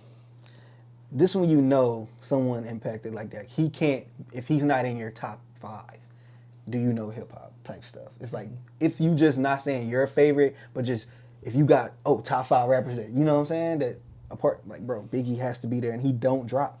Like, he don't, because it's still people that can't do what he was doing. Because, come on, bro. The dude can rap. So if we were to come up with a top 5 most impactful / influential artists, Rakim is in there. Yeah.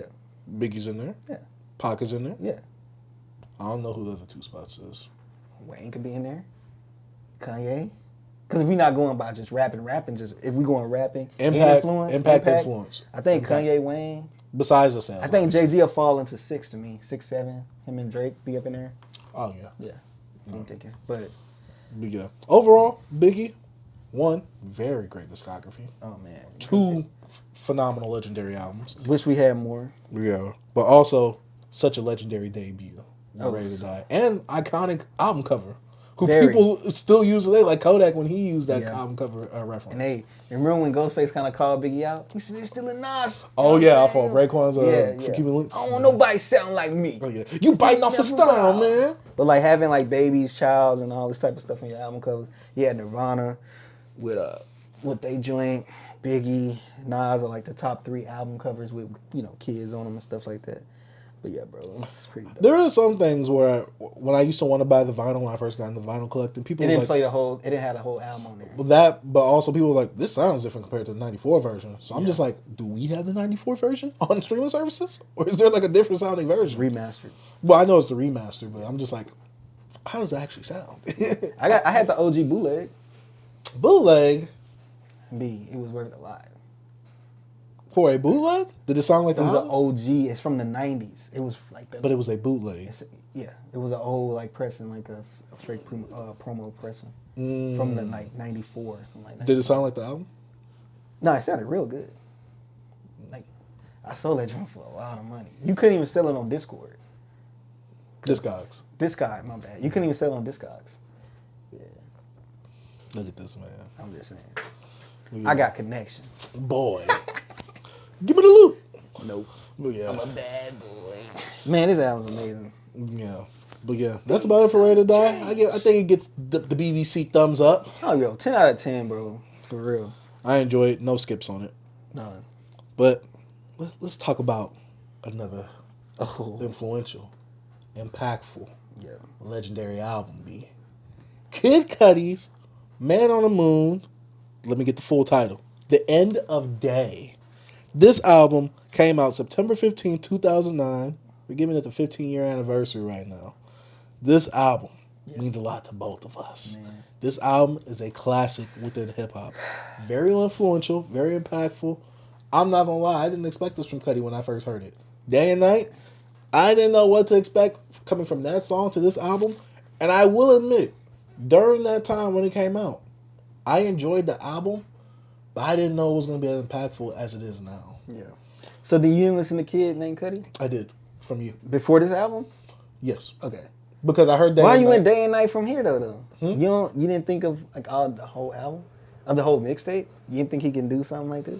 You didn't like the mixtape like that? I went to Day and Night first. I heard that first. And then you was hype on Cudi. I heard a kid named Cudi. And then the album came out. Okay. That's how it went. That's how my order went. I lived with the kid named Cudi for almost a year, I think, before this came out. Mm-hmm. Almost, yeah. I think so. Yeah. That song was huge. Bro, this album is my freaking Bible. I already told this is my Bible. Mm-hmm. This is my life. I felt like this was me. Like Cudi was the artist. Like just forget the album. Just him coming out, being who he was, a brother, black guy, man. He was that one that like you felt like you can connect to. Like, yeah, Lupe was a skateboarder. Yes, I was a skater. Pharrell, yes, I relate to them.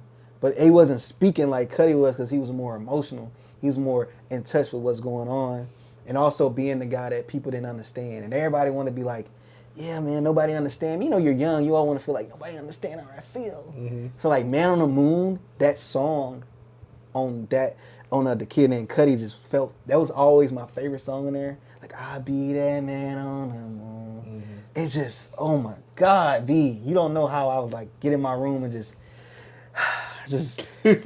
man, just, oh, bro. That song, I love that he put it at the end of the song, like on Deluxe. Mm-hmm. But I always felt like that song was supposed to be on that album as well. But like, my relationship with this album just runs deep. Like, when my son get in touch with like hip hop and understanding music, this is the album I want him to listen to. Like, when he started being like conscious of like what's happening, I want him to check this out. But bro, my relationship with this album runs deep. Like, I remember when it leaked. So the night it leaked, I remember being on my laptop. I had a little like side table where I used to have my laptop on, and I was scrolling through some forums, and I saw that Kid Cudi Man on the Moon album leaked. Yes, I'm sorry, it leaked like a few days before it dropped. Your boy boogie down in my mom's house because my internet was slow. Mm-hmm. I grabbed a burnt CD, booked it to my mom's house down the street. Be running, I never forget. Boom, boom, boom, boom, boom, knocking on the door. Mom like, what's going on? I'm like, I gotta use the computer. You know what I'm saying? Slapped the CD in there, went to LimeWire allegedly, ripped that joint, went back home, boogieing.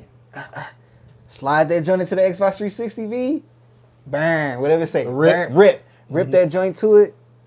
I don't need that CD no more. Hey, I'm in my room by myself. I just played that joint, and I'm just, cause I knew, we knew Soundtrack to My Life, cause I remember being in the barbershop, bro, and him and Kanye West did the freestyle on 106 in Park, and he brought Cudi on because he was premiering his new music video. He premiered Make Her Say? No, I'm talking about Kanye premiered Heartless. Oh, yeah. And I think Kid Cudi premiered Day and Night music video.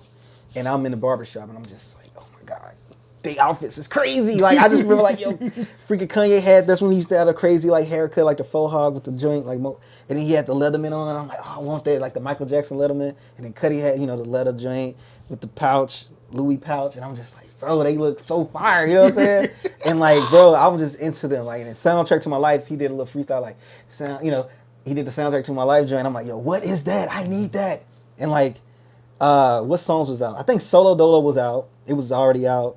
I don't think Cutter Zone was out. I knew, Day and Night was out, of course. Make Her Say was out. Mm-hmm. So Pursuit of Happiness came out. Yeah, that song was huge. Yeah, that was out. But bro, tapped into this album, bro. Set the mood with the In My Dreams and go into the Common interlude, and I'm like, oh, it starts so vividly and honest. You know what I'm saying? And you just like, oh yeah, this is a story. This is the story of the night. Yeah, kid with the sky, whatever. Goes in, Soundtrack to My Life. And I'm like, oh, this the song. You know what I'm saying? So I knew the verse. I knew the first verse because he spit like some of the first verse on that freestyle of 106, bro. And he goes, simple as, just a little different. Simple as that. And then like Solo Dolo. And then the night. Solo Dolo. Right, oh, it's so cute, bro. It just like sucks you into this world, like this man on this moon, this guy that's by himself. That's just so. It's just the atmosphere is just so beautiful.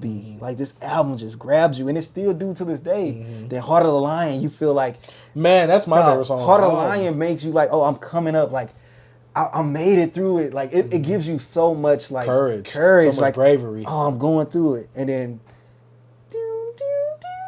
This will be, and then it kind of brings you back down. You know what I'm saying? It's just like this album's full of roller coasters, bro, and it's just like of life. And then Day and Night hit.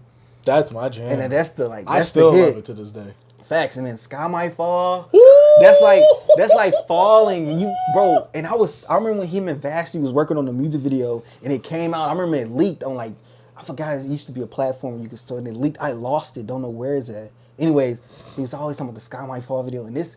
It makes you feel like you're falling. Like, the sky might fall. To me, it feels like an apocalyptic world. Yeah, like something happening. But you just feel like everything is destroyed around you, just obliterate, and you're just there.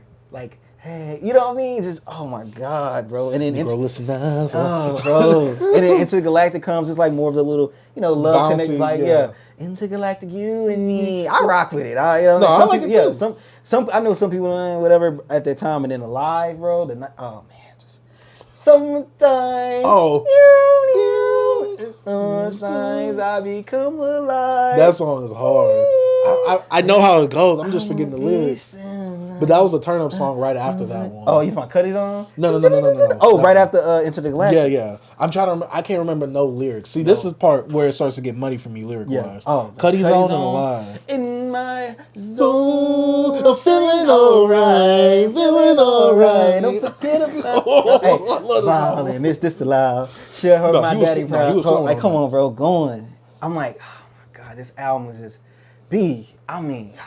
God. Did you re-listen to it for this review? No. Oh, I did. This is my Bible, B. I did. This album is intact in my head. Like, if you can, bro, this is my Bible. This is my life. This album right here. This is my life in an album. That's how I be feeling. You know what I'm saying? And then just make her say, come on. That's the one song where I'm just like, yeah, because let your body know the blow fuses. You know what I'm saying? You looking for a payday? Shit, you can do it for the love like Ray J. But you say you can get on the conscious, put the end out, and get up on this conscious. That's your body ever someone in the future. God was flawed. Yeah. Oh my god, bro. Like, no, you the narrator. Get off this. Yes, bro. And then Pursuit of Happiness. Come on, bro. What to say? I'm on a pursuit with that Rat-a-tat production and MGMT combined on that, bro. I didn't even know who that was until that. The hums, bro, just amazing. And also you got the freaking dub step joint or whatever version of it. Of Pursuit of Happiness. I was about to say, huh? Yeah. I remember it was like two freaking music videos. And bro, this is when I was like, I'm flanneled out, little shagged out fro. Bro, I'm thinking I'm Cudi, bro. I mean, girls at school oh yeah, you kinda like Cudi. I'm like, hey, for real? I was like this, B, that's the only person, bro, I ever was like, yo, I am what was two people? It was Kanye and Cudi, these two guys was I never wanted to be nobody, but I wanted what they had. You wanted that all. I was just so connected to them, bro. Ah, man. And then Hyper. I said Higher. That song. Higher. So I love that song. So we're Higher, bro. I'm the Kid Cudi guy at the school, and I used to be in the class where we used to study with MacBooks, and I had this chick, and I had my other homie in there, which they was cousins, and it was like, you like Kid Cudi today? And I'm like, yo, y'all don't know about Cudi, his album, y'all. I was like, all right, I'm gonna play something for y'all I know y'all like, and I play Higher because they like to smoke weed. That seems more of a we get higher. That song's hard. It's that's that Midwest, what do you call it? Not Milwaukee. Midwest action. That's him and Chip the Ripper. Or King Chip. Yeah, and they get into weed smoking bag. They get into that, smoking that weed again. And they go, he get into that, it's more it's smooth, it's laid back. It's setting the album off. You know what I'm saying? You know what I mean? This is something chill before I up it up before I leave. You know what I'm saying? So I'm a down it down, and then I'm a up in away. And that song right there, bro, was I don't know, but it's one of my favorite songs on here for some reason, because it ends on a happy ending. It puts a smile on your face. It always always put me in a great mood. I just think it was a perfect send off on the album. And I was just first, I remember when I first heard it, I was like, huh? This threw me off. And then as I got older and listened to it more, it became slowly one of my favorite tracks on here. Just because how you go through this roller coaster, like I said with him, through all these emotions, how he feels. He's talking about, losing his dad, how he's feeling doing coke, and just, he got more into his coke stuff in Man on the Moon too. But just seeing Rockstar bag. Yeah, he was wild. And just, man, just this album is just so beautiful. And I knew this album, I'm not trying to be, I just knew this album was going to mean so much. But like you said, I didn't know it was going to mean this much. I didn't know I thought I was the only one. I know I wasn't, but you know how you want to feel this is my artist. You feel more connected with this guy. I just felt so connected with Kid Cudi. And at the time, only people I can connect with Kid Cudi was people online. Because most people wasn't on the Cudi they where I'm from. So, I don't know, man. This album just means so much to me, bro. And still one of my favorite albums of all time. I don't think nothing will ever top this album for me. Ever the personal connection I have with this, and like Hey, why you too old. No, it's too late for that. what? You ain't gonna have no. Oh no, That's nothing what I'm else. saying. It's too late for that. This is what shaped me. Like I said, that blog era. This is the album. Like if I choose an album that shaped me who I am, and like this is the album. Even though he was so vulnerable on here, I still have problems with sharing my sharing my emotions and stuff. But this album right here is the album I go to if I'm ever feeling like down or something, because it also can make me relate with like how I'm feeling, and also can pick me up at the same time, and also remind me of like good days, even when I thought they was bad. It's those days sometimes you wish you can go back to. When you hear this, it like reminds you of like times. It's like, oh, that's what I love about music. It's like a time machine. Like I swear, I play this album and put me back like 14, 15 years old in that little square room. You know what I'm saying? Just it is what it is, bro. Like this album is amazing. I love this album, bro. Always, forever. I'm sorry, I know I went on a whole thing. No, you're good, B. You're good. This is a 30-year anniversary. 15-year. I'm about to say, don't say 30, bro. 15-year anniversary. I'm 60. This 15-year anniversary, so this is almost half my age. Yeah, but nah, B, what's your relationship, bro? I'm sorry, B. No, you good, B. You're good, bro. But for me, this album, I loved it when it first came out, but I was a huge Cudi fan because of you. Yeah. And so, I heard Day and Night. I'm like, oh, this dude sounds dope. And then, you was playing the Kid Named Cudi. I'm like, what's that? Yeah. You even had that one mixtape, That Kid from Cleveland. Yeah. And so I would jam those all the time. Yeah. Album came out. I'm just like, oh, this is amazing. I feel like I'm on the moon right now. You know that meme where it's either that astronaut where he's just floating in space or that guy that just is like on top of the house floating above the house? That's me every time I listen to this album. Cause I'm like, I feel like I'm on a whole nother wavelength when I'm listening to this album right here. When I was younger, because this dropped, I think, when I was like in middle school. Yes, 09. Yeah, I was in middle school at the time, like probably 8th, grade. Yeah. About to go into high school. So definitely, the emotions and all that type of stuff I was able to relate to. And certain songs that really had impacted me. I love songs like Heart of a Lion, very inspirational song. Then a song like Sky Might Fall, like, everything might be going wrong, but pick yourself up, you gotta keep going. And just certain things where it's like the way that he sets the tone and mood. And to me, this was like one of the most different hip hop albums I had heard at that time, because I'm just like, nothing sounds like this. And no one at my school was talking about it. I would say like this. I went to a predominantly black school, so nobody was like on like alternative hip hop. Because I want to say this is really like one of the most like alternative hip hop albums I had listened to at that time. Where I'm just like, no one else was listening to this. So like you, I had that connection where I'm just like, I'm the only one in the world that knows this, even though I know you knew it. But it's like, I'm the only one here that knows this. Like, I'm that guy in the club in the corner, like, you guys don't even know about Kid Cudi. You don't even know. And so, having Common introduce the album, and at this time, I'm like, Common's corny. Common is this guy. Come on, Common was like, everybody thought he was corny at that time. No one at my age was like, oh yeah, Common's that guy. Yeah. Common. Like, people look at you like that. They will start roasting you listen to some Common. Yeah. But Kid Cudi was that guy where it was just like, to me, he was the embodiment of alternative hip hop, because nothing on his album sounds like the traditional hip hop, which is why a lot of older folks might not like it, and a lot of traditional hip hop purists probably don't like this album. Which to me, like I always say on this podcast, hip hop isn't a monolith. So it's not. No, I just want to say one thing before you go. It's just Kid Cudi said something so profound in Man on the Moon, just the song when it's just like people would play, he'll play his stuff and people be like, why your sound so different? And he'd be like, why not? Like, you would think it's a problem, but it's why is it a problem that I sound so different? It shouldn't be a problem. Black people ain't a monolith. Yeah. Hip hop is not a monolith. So for me, I'm very open to this, and to me, obviously, this opened up the floodgates for hip hop for a lot of other stuff to sound similar, not similar to this, but be heavily inspired or influenced by Cudi, the way he was, and just what he has done with this album itself. Yeah. Now, if I actually had to talk about the album, the track listing is phenomenal. Yeah. The actual sequencing is phenomenal. Songs like Solo Dolo, where you just like all by yourself, I was just like, ooh. Oh, and then there's so many, like the beat was like, It feels like, I feel like I'm in a cave just walking. I'm just like, oh, it's like the it's beat's here. So simple. The sample he get from Manahan Street Band, that's the Manahan, because like if you, he actually sampled it again in Solo Dolo 2 with him and Kendrick. But they sampled another That was on part. Indica, right? No, that's bugging. Yeah, Indica. They sampled it. He sampled the same stuff, but he sampled another part of the album, of that song. Like, oh my God. Yeah, this album, Soundtrack to My Life, I just love first of all, I love the way that he starts the album off. Oh yeah.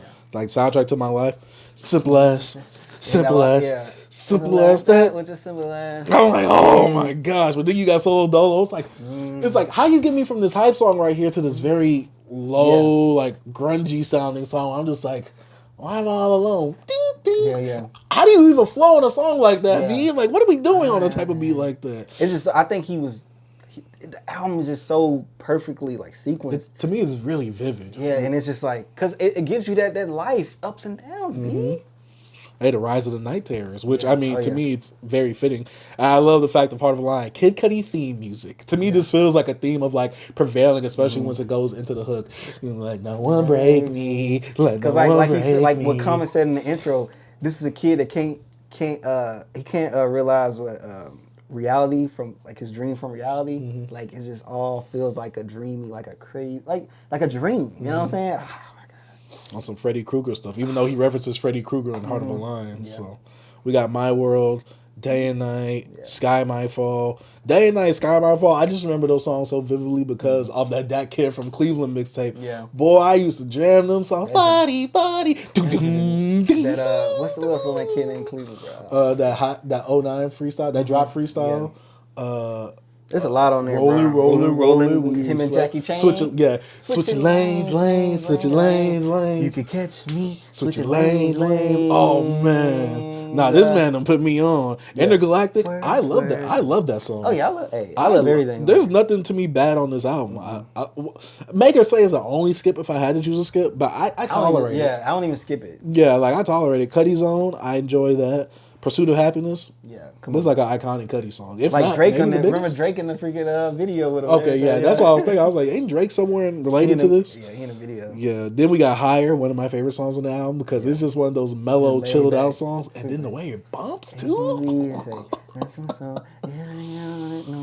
Oh man, like right there, they were doing it wrong. Like, oh man, and see, I listened to the deluxe version on the streaming, so you know, Up Away wasn't the last track, but I knew it was the last track. And then we got Man on the Moon, the anthem, and then Thank God I'm Fresh. Thank God I'm fresh. Oh, I love the production. Cudi opened up his chip, got it. Yeah, come on. And then we got one of the second Golden Children, Wale, on the 18 track. Is There Any Love?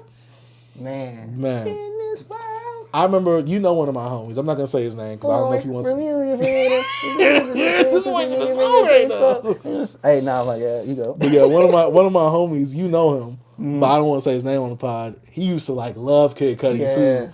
And so, you know, listening to this album, it also brings me back to remembering him as well. And I'm just like, oh, we used to kind of talk about Kid Cudi here and there as well. So he was the only person I ever talked about Kid Cudi besides with you, obviously. You know, at that age. Yeah. So yeah, just going back to this album, like you said, it just throws me back to that blog era where I used to just go home. I used to put the headphones on. I used to just play it on my Windows Media Player or whatever. I used to just play the game. I used to just have it on in the background. I was just chilling. Either playing Grand Theft Auto, 4 at the time.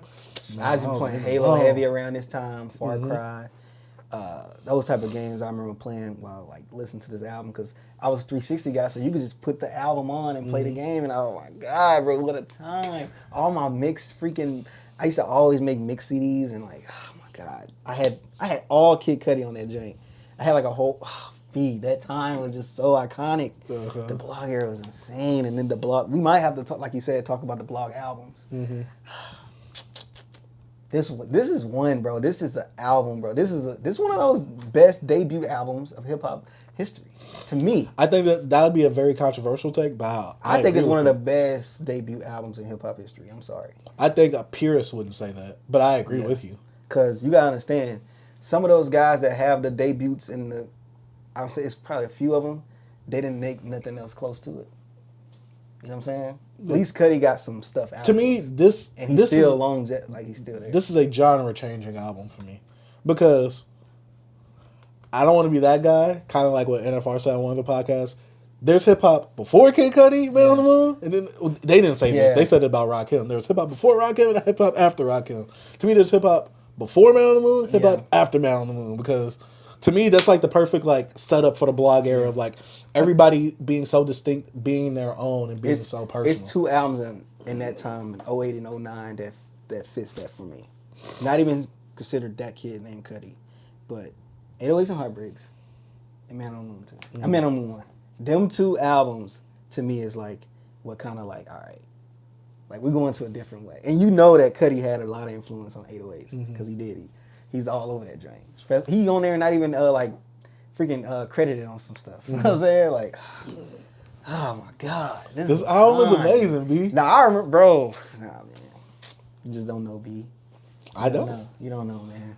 Hey, I was the lonely loner back then with this album. I definitely was a lonely loner. It's crazy, like me, like I was the kid that people was around me. I had a lot of friends. I was a cool kid that I didn't want.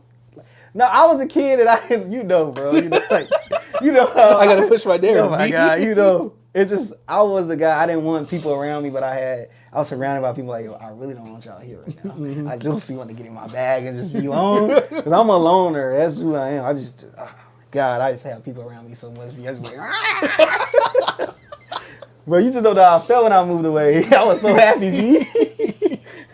Bro, but yeah. I love this album. I love Kid Cudi, and thank you, bro. When people say change my life, bro, like you changed my life in a good way of like allowing me to just be myself, not being the kid that if my cousins come over, I'll turn off like my Blink-182 album or like be ashamed of like what I listen to. Like he actually made it be okay to like actually express who you are, bro. I remember because around this time was a lot of I got robbed. I remember I got robbed that year, and I was like Jordaned out. All I do is wear Jordans and stuff, and I was like, yo, you know what? I always want to wear skinny jeans. I always want to wear flannels and all this type of stuff. And I'm like, one of my favorite artists doing it now, and I just became like that. I was just like, F it, I'm just going to be myself. You know what I'm saying? And like this album, and also getting robbed, helped me be like, bro, I could have died. So, I don't know. This album is just... This album means so much to me, bro. Like, for real. I'm trying to see if I got an album like that. I don't know. Maybe this is it. You don't think this is it for you? See, I want to say this, but I'm trying to see like maybe it's what like album was I just like I feel like that might be So Far Gone for me. Yeah. I think because that was the first time where first of all Drake was like that one guy that everybody liked back then, but also he wasn't like as big yet. Then he had the songs that girls liked, but it was also like he had a song what did he say on Best I Ever Had? Guys say get it for their sister, whatever. I'm just like, can I listen to Drake and be cool? I'm like, what? Now he's like that. Even though now people dog him, now he's kind of like back then he was kind of like that guy around Take Care and all that. And it's like Drake as the image, nobody liked him, but So Far Gone was just people love. That's what I'm saying. Like, is that the closest I could get to? I'm not sure. I gotta really think. I love that album too, bro. Like that. I mean, we was going crazy on it, especially like the whole November 18th. Oh yeah, June. Like bro, that's connected why with everybody here because we were just like, yo, this. Yeah, but see, that's the thing. I didn't know it wasn't big because I asked my girl, she knew that song and she didn't. Yeah. So she never knew it now. She wasn't into Drake. No. Just Drake wasn't. November 18th was big down here. Yeah. It wasn't big everywhere else. Yeah. So that's why when she didn't know it, I'm like, huh? That was big. That here. must have been like a Houston, regional Atlanta, Vegas, thing. But like. Successful was his big one. But like Best I Ever Had was his big one. But he was on the Dedication mixtape. I could rap on all you other rappers like a Cobra Snake. And nobody as cold as Drake. Dedication mixtape. Dedication 2 or 3, I think. Oh, Wayne. So this is, you gotta understand, like this was like, I don't know if So Far Gone. But see, in my city, doing the whole, like, because I remember, I think it was before So Far Gone came out. I think I was, I think it was, But see, in my city, there was like a few music nerds like on my level. Yeah. But a lot of people weren't like that. You had to be like really, like the only like big mixtape that was like super mainstream was like No Ceilings. Yeah. Like So Far Gone. Yeah, because of Wayne. Really, that's what I'm saying. Like in my city, no, I was that guy, and I was like, oh yeah, I got all these songs. I was like, huge. What is this? I was a huge Drake fan, bro. I remember all them old Drake singles out there. I remember all I'm still fly. I'm fly. Come on, Heartbreak Drake. Everybody that ever touched my wings.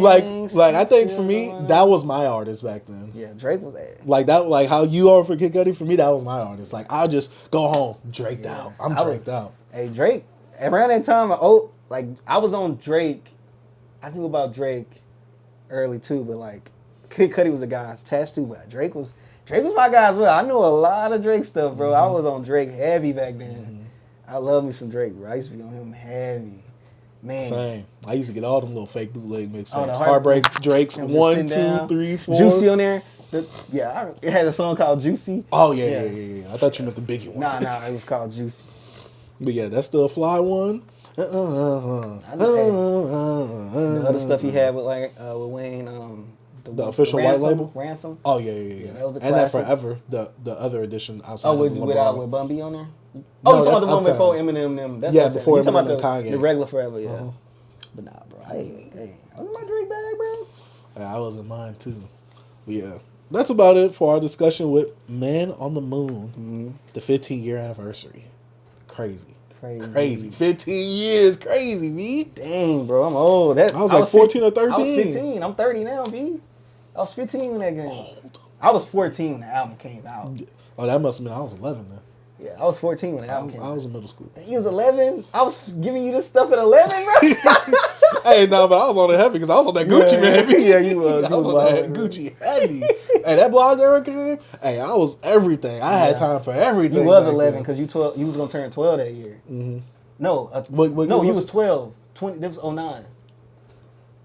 So you was finna turn. I think you probably finna turn 13. 09. What's this year? 15 minus 15.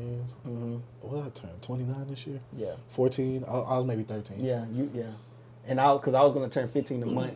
My birthday was the next month. Oh, okay. Yeah, because I was gonna be 15. Yeah. Okay, yeah, because I remember I was in 8th grade listening to Day and Night. Yeah. I had to remember that. Crazy, bro. But yeah, B, we could go ahead and talk about your favorite podcaster, your favorite hip hop media, Adam 22, his cipher. I just put this in. It's not going to be a long discussion. I just want to say it was whack, and it was just kind of just you didn't like sloppy. The it was just sloppy. I didn't like they did the 2 frame, like the 2 shots, them with the shirts off. They all look disgusting up there on top of that rooftop. I really want to throw up seeing their bodies out there. They all look sloppy. And Adam 22, you doing your little raps, trying to take shots at people. I understand, bro. And you saying all these little gun bars, bro. Some people, you out in LA, bro. You got to remember, I don't know what you think you just connected because you got a lot of black people around you, bro. People can get touched. I just thought it was a disgrace. Yeah, it's all fun and games, bro. It is what it is, but that was whack. Don't ever pick up a mic again. Only time you need to have a mic is when you podcasting. Don't rap again. That's all I really want to say, and I wanted to get that out there. And that's it. Bring Gatekeeping back, B? Man, we got to get these guys out of here. Oh. Some of these guys not good for the culture, B. We need them out. I heavily agree. And I used to really rock with Adam 22 No Jumper back in like 2015, 2016. Heavy.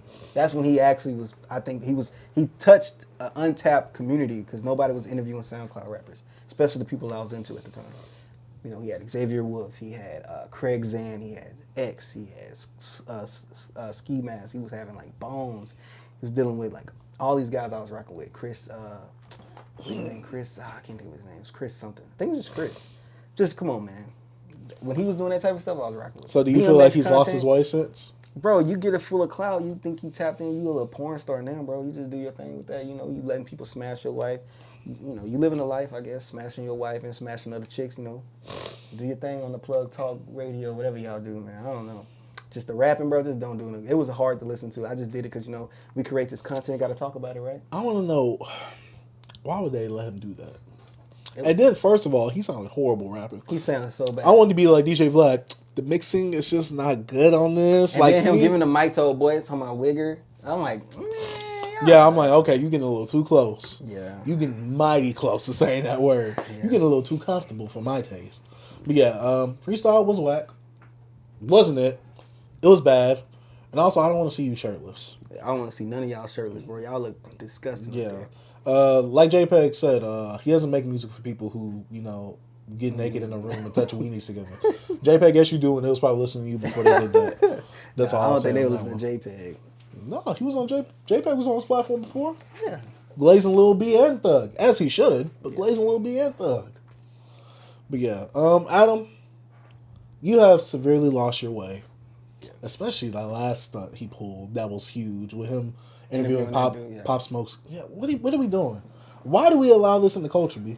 In fact, do we even allow this? Do black people watch Adam 22 like that? Yeah, we allow. Do you think that's his dominant demographic? I don't think so. Probably not. That's what I meant. Yeah, but no, but black people watch him. But no, I don't think that's his main demo. So, B, how do people like this and Vlad get into the culture, but people do not like them or accept them, but they still maintain that base? I think Vlad got into the culture in a way was different. Vlad is ingrained. Because Vlad, you know, he's a DJ. He used to try to produce, but he wasn't good. But I'm saying for the people who don't want them in the culture anymore, And people claim that these guys are culture vultures. I think how can they maintain their relevancy and stay in the culture for so long still? Because I think Vlad still has an untapped thing. It's people copying Vlad platform. I think agree. Vlad made something original. I agree. You know what I'm saying? I think Adam didn't do nothing original. He just tapped into something that wasn't. He tapped into an untapped market. Yeah, that's one thing I think that happened. He was just the first to do it, and he was doing it on face. Yeah. So, Vlad could be around, but I don't know how long Adam 22 gonna last.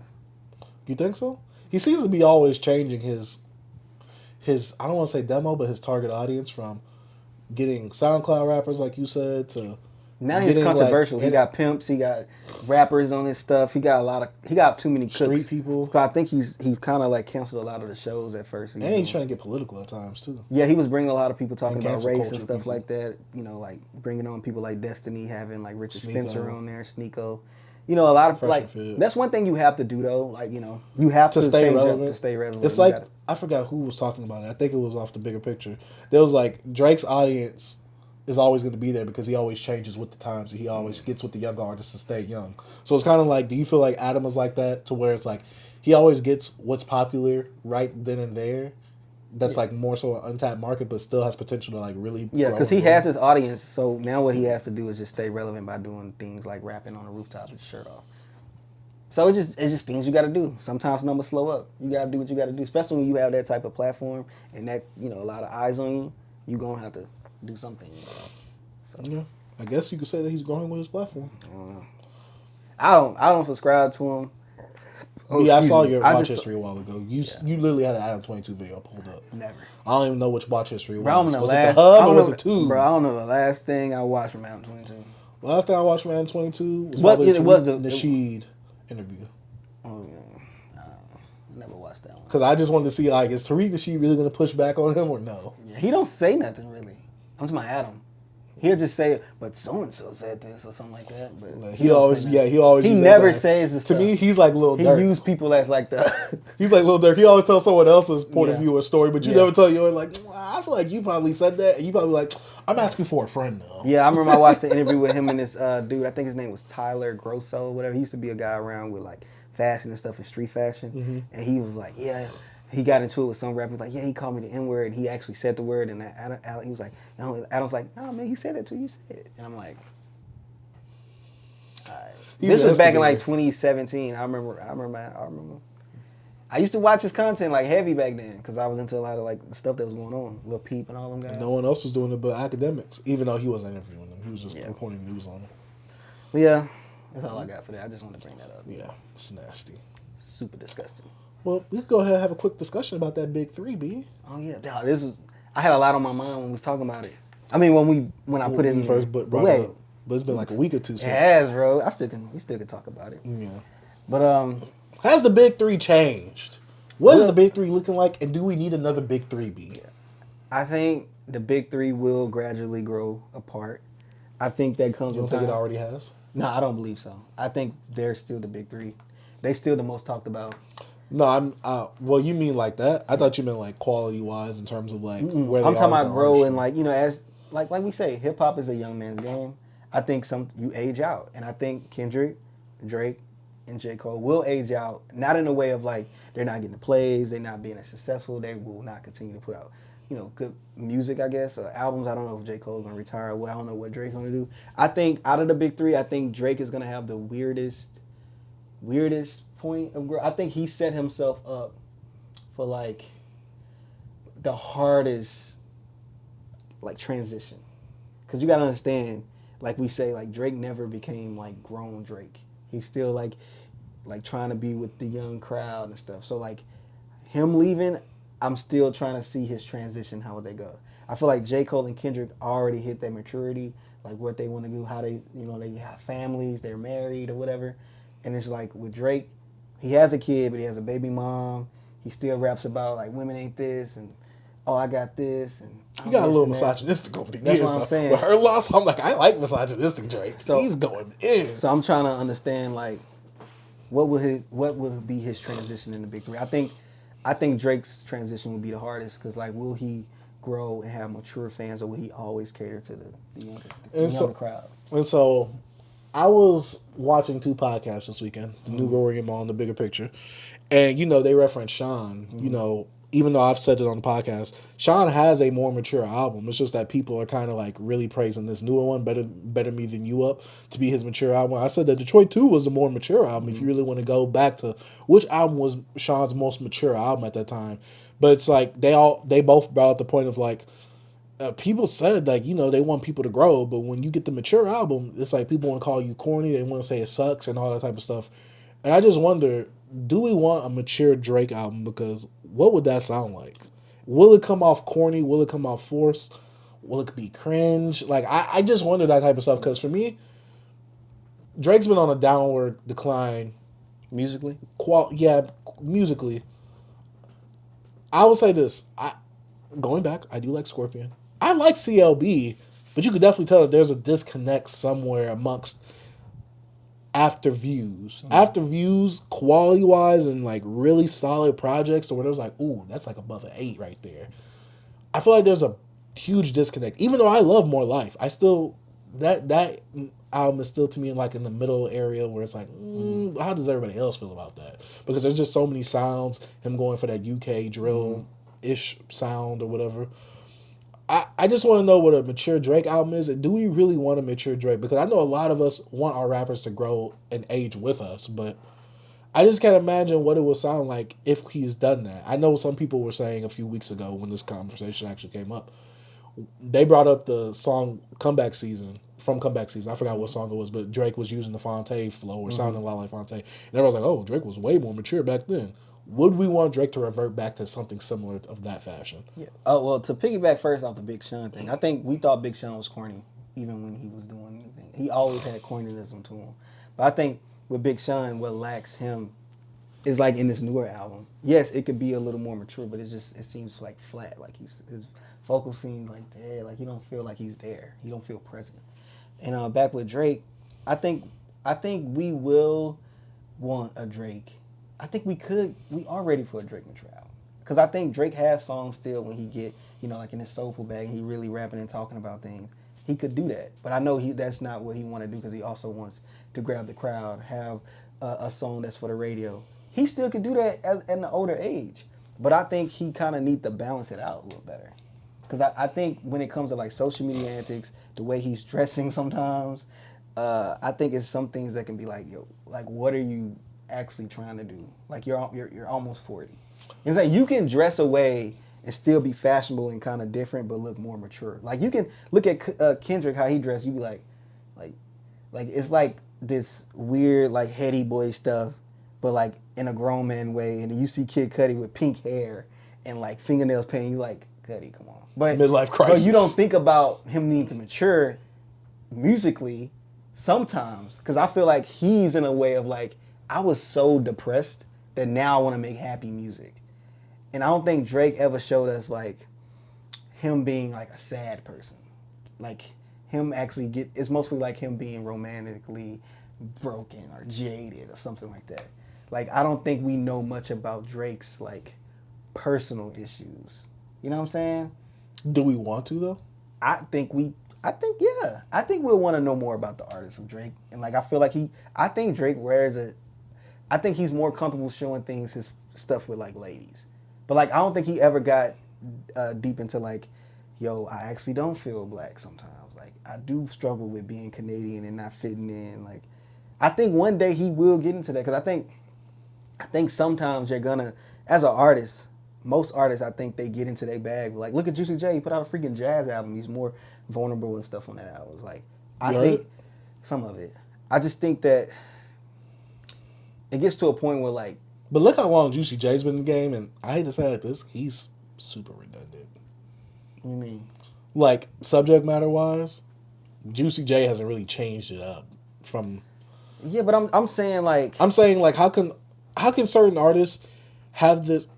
I guess my thing is this, right? It's hard for me to like articulate this, because we could look at someone like a Future who I guess you could kind of broke out around the same time as Drake a bit year-wise. Not in the same exact year. But Future subject matter really hasn't changed, but he still has that huge, strong fan base that really isn't looking for a mature Future album. Why do we expect this from Drake? Because he's part of the big three? Because he shows a bit more of his personality? I think it's because Drake is at another level. Like, Future is not on the level. Like, he's a big artist, but like how people look at Future, I mean, how people looked at Jay-Z, Kanye West, Eminem, these guys are at what Drake was. Like, when you look at these type of people, they are like iconic people. So you expect more out of these people. You'll want a little more. Like Future, like I brought up Juicy J, just the example of like, as an artist that kind of changed. I don't know, you don't have to be lyrically, or it could just, not subject matter, can be just, I guess, you know, like you made a jazz album. It's totally different. Like Andre 3000 put out a freaking flute album. I'm just saying, like, as an artist, sometimes, well, not even sometimes, a lot of artists like switch up and change some things.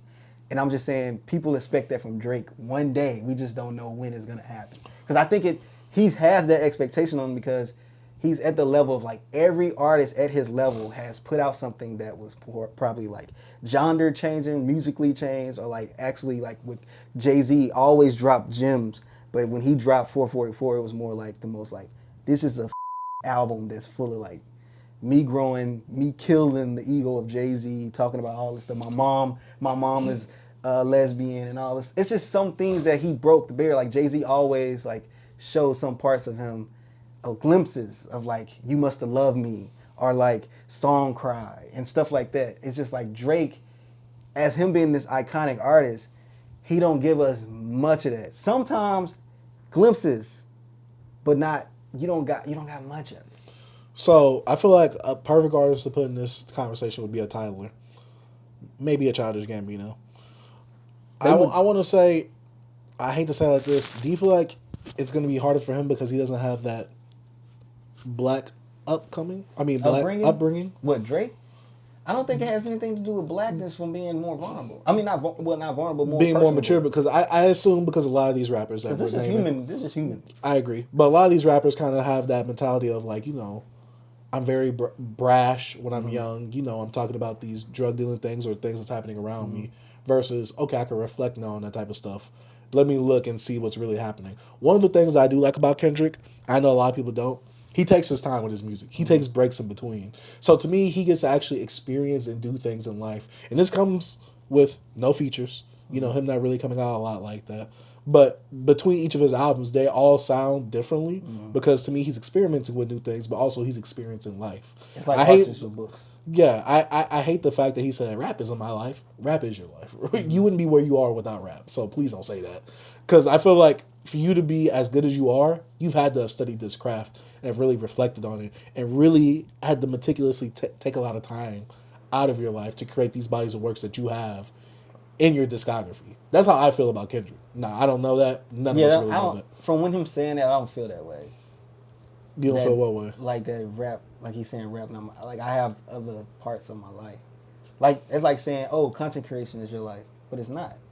Like you do other things in that life that makes you want to content create to affect your life. Like he's a father, so that's fatherhood. That's a life. That's why he's saying like rap's not my life. Mm-hmm. Yes, my life, not rap. No, like I know he's saying, you think my life like is rap? It's not just rap. That's what I'm saying. That's why you said you think my life is rap. But I'm saying that it's heavily impactful in it. No, from us, our perspective, we know him as a rapper. Yeah, we know that life of him, but we don't know him. But I'm saying it's heavily impactful on him because you can't be that skilled of an artist and not have really taken time to like. He's not saying that he didn't though, B. No, I'm saying like rap. You love rap, like rap. To some degree is your life because without it you wouldn't be where you are. Like rap is a part of your life.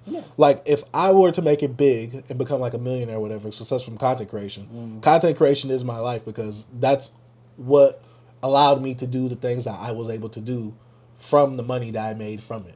Now I'm not saying that's the only thing about my life, but it is my life because it's giving me the freedom in the styles. But also I had to put a lot of time into it, study it. I've given up a lot of my life to do that. Yeah, but so if someone were to say like, look at my life, oh yeah, 33% of your life is content creation.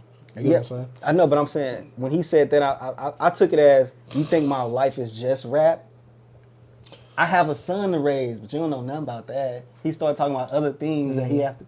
Rap is just not my life. Like how they say ball is life. Like it's a joke.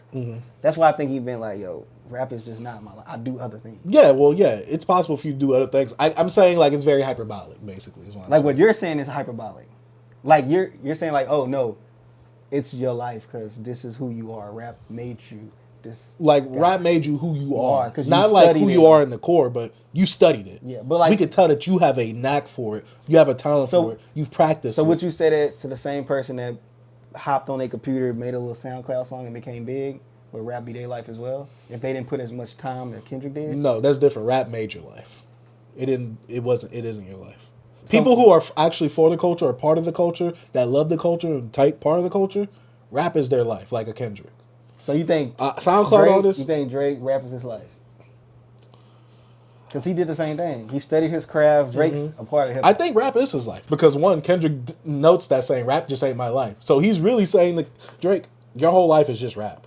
Which to me, I can see why Kendrick says that because Drake doesn't really take any time off in between albums like that. He don't really have that big old break like Kendrick takes in between his albums, which is good for Kendrick.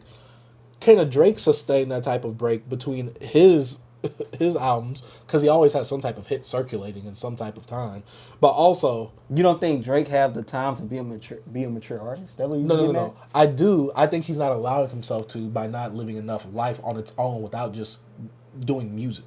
That's my basis. Like J. Cole and Kendrick did. Yes, like you could tell like from their breaks in music with J. Cole, you could tell he was trying to help Dreamville. He wasn't really concentrating on his own thing, right? And you can kind of tell because it kind of suffered in the music, but. You can kind of tell that J. Cole was investing in more things outside of his music, kind of developing more things, probably experiencing life at the same time. For me, with Drake, he never really allots himself that time because he's always in the studio, he's always making music, he's always trying to hop on the newest trend, hop on the newest wave. It's like, I don't know, it's like he's afraid like, oh, if I'm not putting out anything, people are going to kind of like forget about it. No, I get what you're saying. But So I feel like, because I think that's what this big old hiatus was. I think this beef really effed up Drake's plan to really take that break and for us to really get that more mature album from Drake. Potentially. I think Drake would have came out with a more mature album had he have went through with his hiatus. But this beef came up. He was like, okay, I got to address the beef stuff. And now all this stuff happened. He's like, all right, let me put these Lucy's out because now I'm back in my write-of creator mode, which I wish he would have always been. But he said he wanted to take a break, though. I remember him saying that, but I'm saying he always been in the writer creator mode. Yeah. He put out like 3 albums in a row, 3 or 4. He's been. I remember Academic said it. Good. I was like, Drake ready. He all these albums. He's already got the pen ready. I'm just saying, I think Drake should take some time off. That's all I'm basically saying. Oh, no, I agree with like, you. if he would have I don't know if we could do 5 years without Drake. I'm going to be real with y'all. I'm not saying, oh, yeah, I can't go 5 years without Drake's album, but I wonder what the landscape of hip-hop will really be like because Kendrick doesn't release as much. J. Cole, yeah, he might release 1 album within them 5 years. You think it's contract thing, like with the labels, or you think Drake is just afraid to, like, chill out? I think it's a mix of both. Think it's a mix of both? I think it's a mix of both because... What's his last break? 2014, 2015? He dropped something in 2015. He drops something like every year. If not, he's on some features. Kendrick don't be doing no features like that. Kendrick come out for like 1 or 2 features. He don't be doing music videos in the meantime. He don't be doing short films. I want him to take a break as long as Kendrick, but I wonder how much will he really suffer in between that time? Because Drake is a trend hopper. We know that. He hops on the latest trends. He does them really well most of the time. He's like a leech. So you got 2010, I'll say shapeshifter. 2013, 2014 was... Is Reading Laila 2015? Go to the discography. Let me see. Because that'll be a mixtape. So, yeah. If Reading was 2015. So 2014 was like his only, Like his only year of not dropping anything? Yeah. Like him not dropping something. 2014, he didn't drop anything. Let me see. That's what I think his only break was. He probably had music out, but 2014, he didn't have... What about What a Time to Be Alive? That was 2015 or 2016. I remember he was like, wasn't he heavy with Future at that time too? Yeah. But also... See, that was 2015. I'm saying 2014 is the only time he didn't drop anything. Mm-hmm. That's like his only break. I think he needs that time because look at how different of an album we got from Nothing Was the Same to Views. Those are the 2 albums, right? Nothing Was the Same to Views. Yeah. Think about how different those 2 albums were with that one break. Mm-hmm. Like, even though Drake doesn't really come out with the exact same album in between that run up there, look at how different that album was within a year span. How many years? There's a new trends and views. Exactly. But it sounds different. Oh my But, God. oh, wait, no. He had OVO Radio. Oh, in 2014? Remember he was doing the Hotline Bling, the Cha-Cha Slide remix? Yeah, but I'm saying he was active, of course. But I think the hiatus was he wasn't going to be doing anything. The break that he said that he was claiming to be on, like he was like, yo, I'm going to chill out for a while. Why he haven't chilled then? Why he still trying to do Lucy's and stuff? I think he's trying to win back the people a bit, but also he's trying to get back into his think own he's- mode. I think he's re-energized. I think he's getting into I think his- that battery is in his back. I think Drake is getting in his way. I You ever try to stop something and you're like, I don't want to do this no more. Like use your discipline and you just can't. I think that's Drake. I think he's hurting himself. I agree. I think he's hurting himself. I agree. But I believe that one day he just have to give us that. I just want to know what the landscape of hip hop would be, because I feel like that will be the time where maybe the out three can be beat. You said the big three can't be beat? It can be beat. I think during that time, because it's not like J. Cole's putting out something once a year. Drake is the only one out of them that's really consistently putting out. Kendrick takes pretty sizable breaks. Yeah. J. Cole will come out, like I said, with one project within those 5 years. Yeah. So if Drake were to take like 2-3 years off, Cole drops one album, Kendrick might drop an album, Drake don't drop an album, I feel like that'll give enough time for someone to surpass something. I think it's going to take a while. I think this is going to be something different. I think this big three is in a different era from anybody else. I feel like the other guys had time to be in the era where there's a lot of pure music sales. Same with these guys got to deal with that, but they also went to the blog, to the streaming era, and they still here. I think they're going to be here for a long time. Like I said, hip-hop is a young man's game, but I think Drake and Kendrick and J. Cole going to be here longer than a lot of people think. But they will age out. So do you think that they'll be the longest run? I think they're going to have the hip-hop longest. I think trio? they already have the longest run. I agree. I In think terms of it's- like prominence, yeah. Yeah, and I think we will always, because look, you got to understand how they fans are. Like you said, their fans are in the middle. Like they even got young fans. They got young guys that like them. So they still get the young people, our age, and the older guys. So I think they're just going to be around for a while. I think they're like a hybrid. I think Travis, like, he's older. You know, he's like 32, but he has the youth. But I think at one point he's going to get older, and he's going to lose the youth. No, what if he's like the old rock stars be like Queen and them? Queen, I can't really. He can be a legacy act. I'm not just saying he just. No, but I'm saying completely like when fall he off. puts something out, people just there. But I'm just saying when he get old and dried up with skinny jeans on, look like a Jagger. Yeah.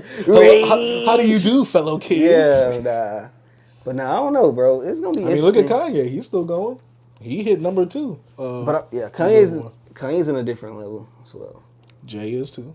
Yeah, Hov is. But Hov like age, like he don't have to rap. He's just he puts The Kendrick world Lamar at stops. the Super Bowl. Hip hop stops over when he Lil drops. Wayne. You know what I'm saying? Nasty. You're nasty. But man, I don't know. The big three is gonna be. I don't know. It's gonna be interesting. I want to say next 5 years. What hip hop is gonna be? I hate to say it like this.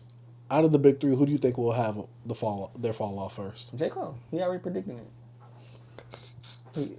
He did. J. Cole speaking that into the world. I'm not gonna lie. I kind of want J. Cole to retire after this album. Ain't Not in that terms his of. thing? And he saying that? I think, but I'm not. I really think it's just like a hiatus type thing. I want him to retire because for me, and I could really say the same about Drake. Kendrick, he's a bit of a wild card. Yeah. For him, I feel like there's always going to be a lane for Kendrick because Kendrick's music was already mature as is. So I don't want to say there was no need to grow. To me, it's more so like, what do you want to do on this album? The first album was a concept album, even though technically his first 2 albums were concept albums. Third album was, more the singles, pop, chart, radios, and whatever. But also has conceptual theme to it as well. Fourth album, about therapy, looking concept inwards. as well. Yeah, so my thing is, there's always going to be room for a Kendrick type of album because not a lot of artists. I think are doing Kendrick those raps types when of he has albums. something. He put out an album when he got something to say. I agree. It's like Mavi, the rapper. The kid we reviewed him. He was saying like on one song he was just like he don't rap unless he has something to say. That's how some people are. Which I think is good. I think some people think they got something to say when they really don't. Yeah. Which is why I think with a J. Cole, I feel like, and I don't want to say like this. 'Cause I'm He not do the saying that same these thing, artists though. can't He put grow. out stuff when he has something to say as well. Yeah, I agree. But sometimes, like, I guess my thing is like, where can J. Cole go from after this album that he's hyping up? Because we've never seen no one like him hype up an album like this. He didn't even hype up the off season like this. I don't think he really hyped it up, to be real with you, now that I think about it. But he's really hyping up the fall off. We gonna see. Like, is this the album that he's predicting? Like, yo, this is it? Like, He hyping it up like Ultra 85? Yuck. I can't believe Ultra 85 is really out. I can't either, trust me. I said me either, man. I can't believe I listened to it. But I think my thing is, like, I think J. Cole wants to stop at his peak. Which to me is like one of the conversations I've always had with one of my friends. I'm not sure if I had it with you yet. Yeah. Would you rather an artist stop at their best work and be like, dang, I wish he would have kept going? Or would you rather him keep going after his best work and he just slowly decline in quality? Kind of like a Ye. Probably, I'd say probably keep growing just to see, do you decline? I think I'd rather see that. Now, do you think that hurts their legacy in terms of like the quality of the discography? I think downwards, but it'll never hurt who you are. Kanye, yeah, his stuff got watered down, but Kanye is always going to be Kanye West. Yeah, he's always going to be a GOAT. But when we talk about legendary discographies, let's be real, are you going to put Kanye in that conversation? To me, I wouldn't put him in that conversation no more. Boy, this man got like 5... Quality-wise. Yes, I still would. I'm talking about the whole thing. Not just, yes. He got these 4 albums. I'm talking about average. He has more than 4 albums. 4 albums. I'm spitballing on top of my head. B, if I give you 14 albums, right, and 7 of them are iconic and 7 of them are duds, I'm still Kanye West. Dang, big crit. It's like, bro, rock stars, they give you all these albums, right? Some of them are cheeks, but they still have those 4 albums that they made them legends. That's them song. Kanye can make 20 straight ass albums, trash, and he's still gonna be Kanye West. B. No, he could be Kanye, but I'm talking about when we talk about legendary because he has 7 albums that are just standing the test of time. Nobody care about your discography, bro. Mm-hmm. That's like a little plus. But long as you got some. I'm not talking about the artist as a whole. Because you gotta understand what Kanye has in his discography. Not most musicians have that volume and have that many good ones. Mm-hmm. You can have a good amount of a good discography, but with that volume. So do you think Drake has a good discography? Drake overall, you could say he has a good discography. J. Cole? Overall, you could say that. He wouldn't be bad. I'm not gonna ask him. Yeah. I think it's just pretty easy. Yeah. I don't think they'll be as big as they are without. I don't think there'll be a big 3 with super bad discographies. Because they got songs in them and they got albums that's like, Drake give you the balance. He give you this, he gonna give you that, but he gonna get more of your this. But he got them songs that's just iconic. I wouldn't say he has a bad discography. I say it's in the middle of the road. Let's see. I don't like that. I hate to say it, but I will say that. I say it's good. Because I know some people, I hate that this comparison. People will compare Drake's discography. Someone this weekend, who has a better discography, Drake or Eminem? I'm just like, why? No, I say Eminem. I say Eminem has a bad discography. You said better? Bad. Mm-hmm. But I say Eminem has 2 albums, 3 albums to me that I love. But his discography to me overall is some stuff in there. Dang, what I say is bad? Does he have a legendary discography? He got 2 legendary albums. But how many rappers can really say that? That's what I'm saying. Because I think sometimes that good outweighs. Because I probably can't say he has a bad discography. Maybe because Kendrick Lamar has a flawless discography. Yeah, I might just he has no bad album. Yeah, nothing bad. Yeah. Nah. J. Cole. Yeah. We can close it out on here, B. Yeah, that was crazy. Look, boy, want to start talking about J. Cole. Boy, start getting sleepy. But yeah. That's about been it for another episode of the BBC podcast. Not much discussion, but we gave y'all a lot of review action up in this podcast right here. And like I said, this is the second to last podcast that we'll be filming in this room right here. Yeah. But before we head out, make sure you hit the like and subscribe on the YouTube if you haven't already. Check us out on YouTube, Spotify, Amazon Music, Apple Podcasts.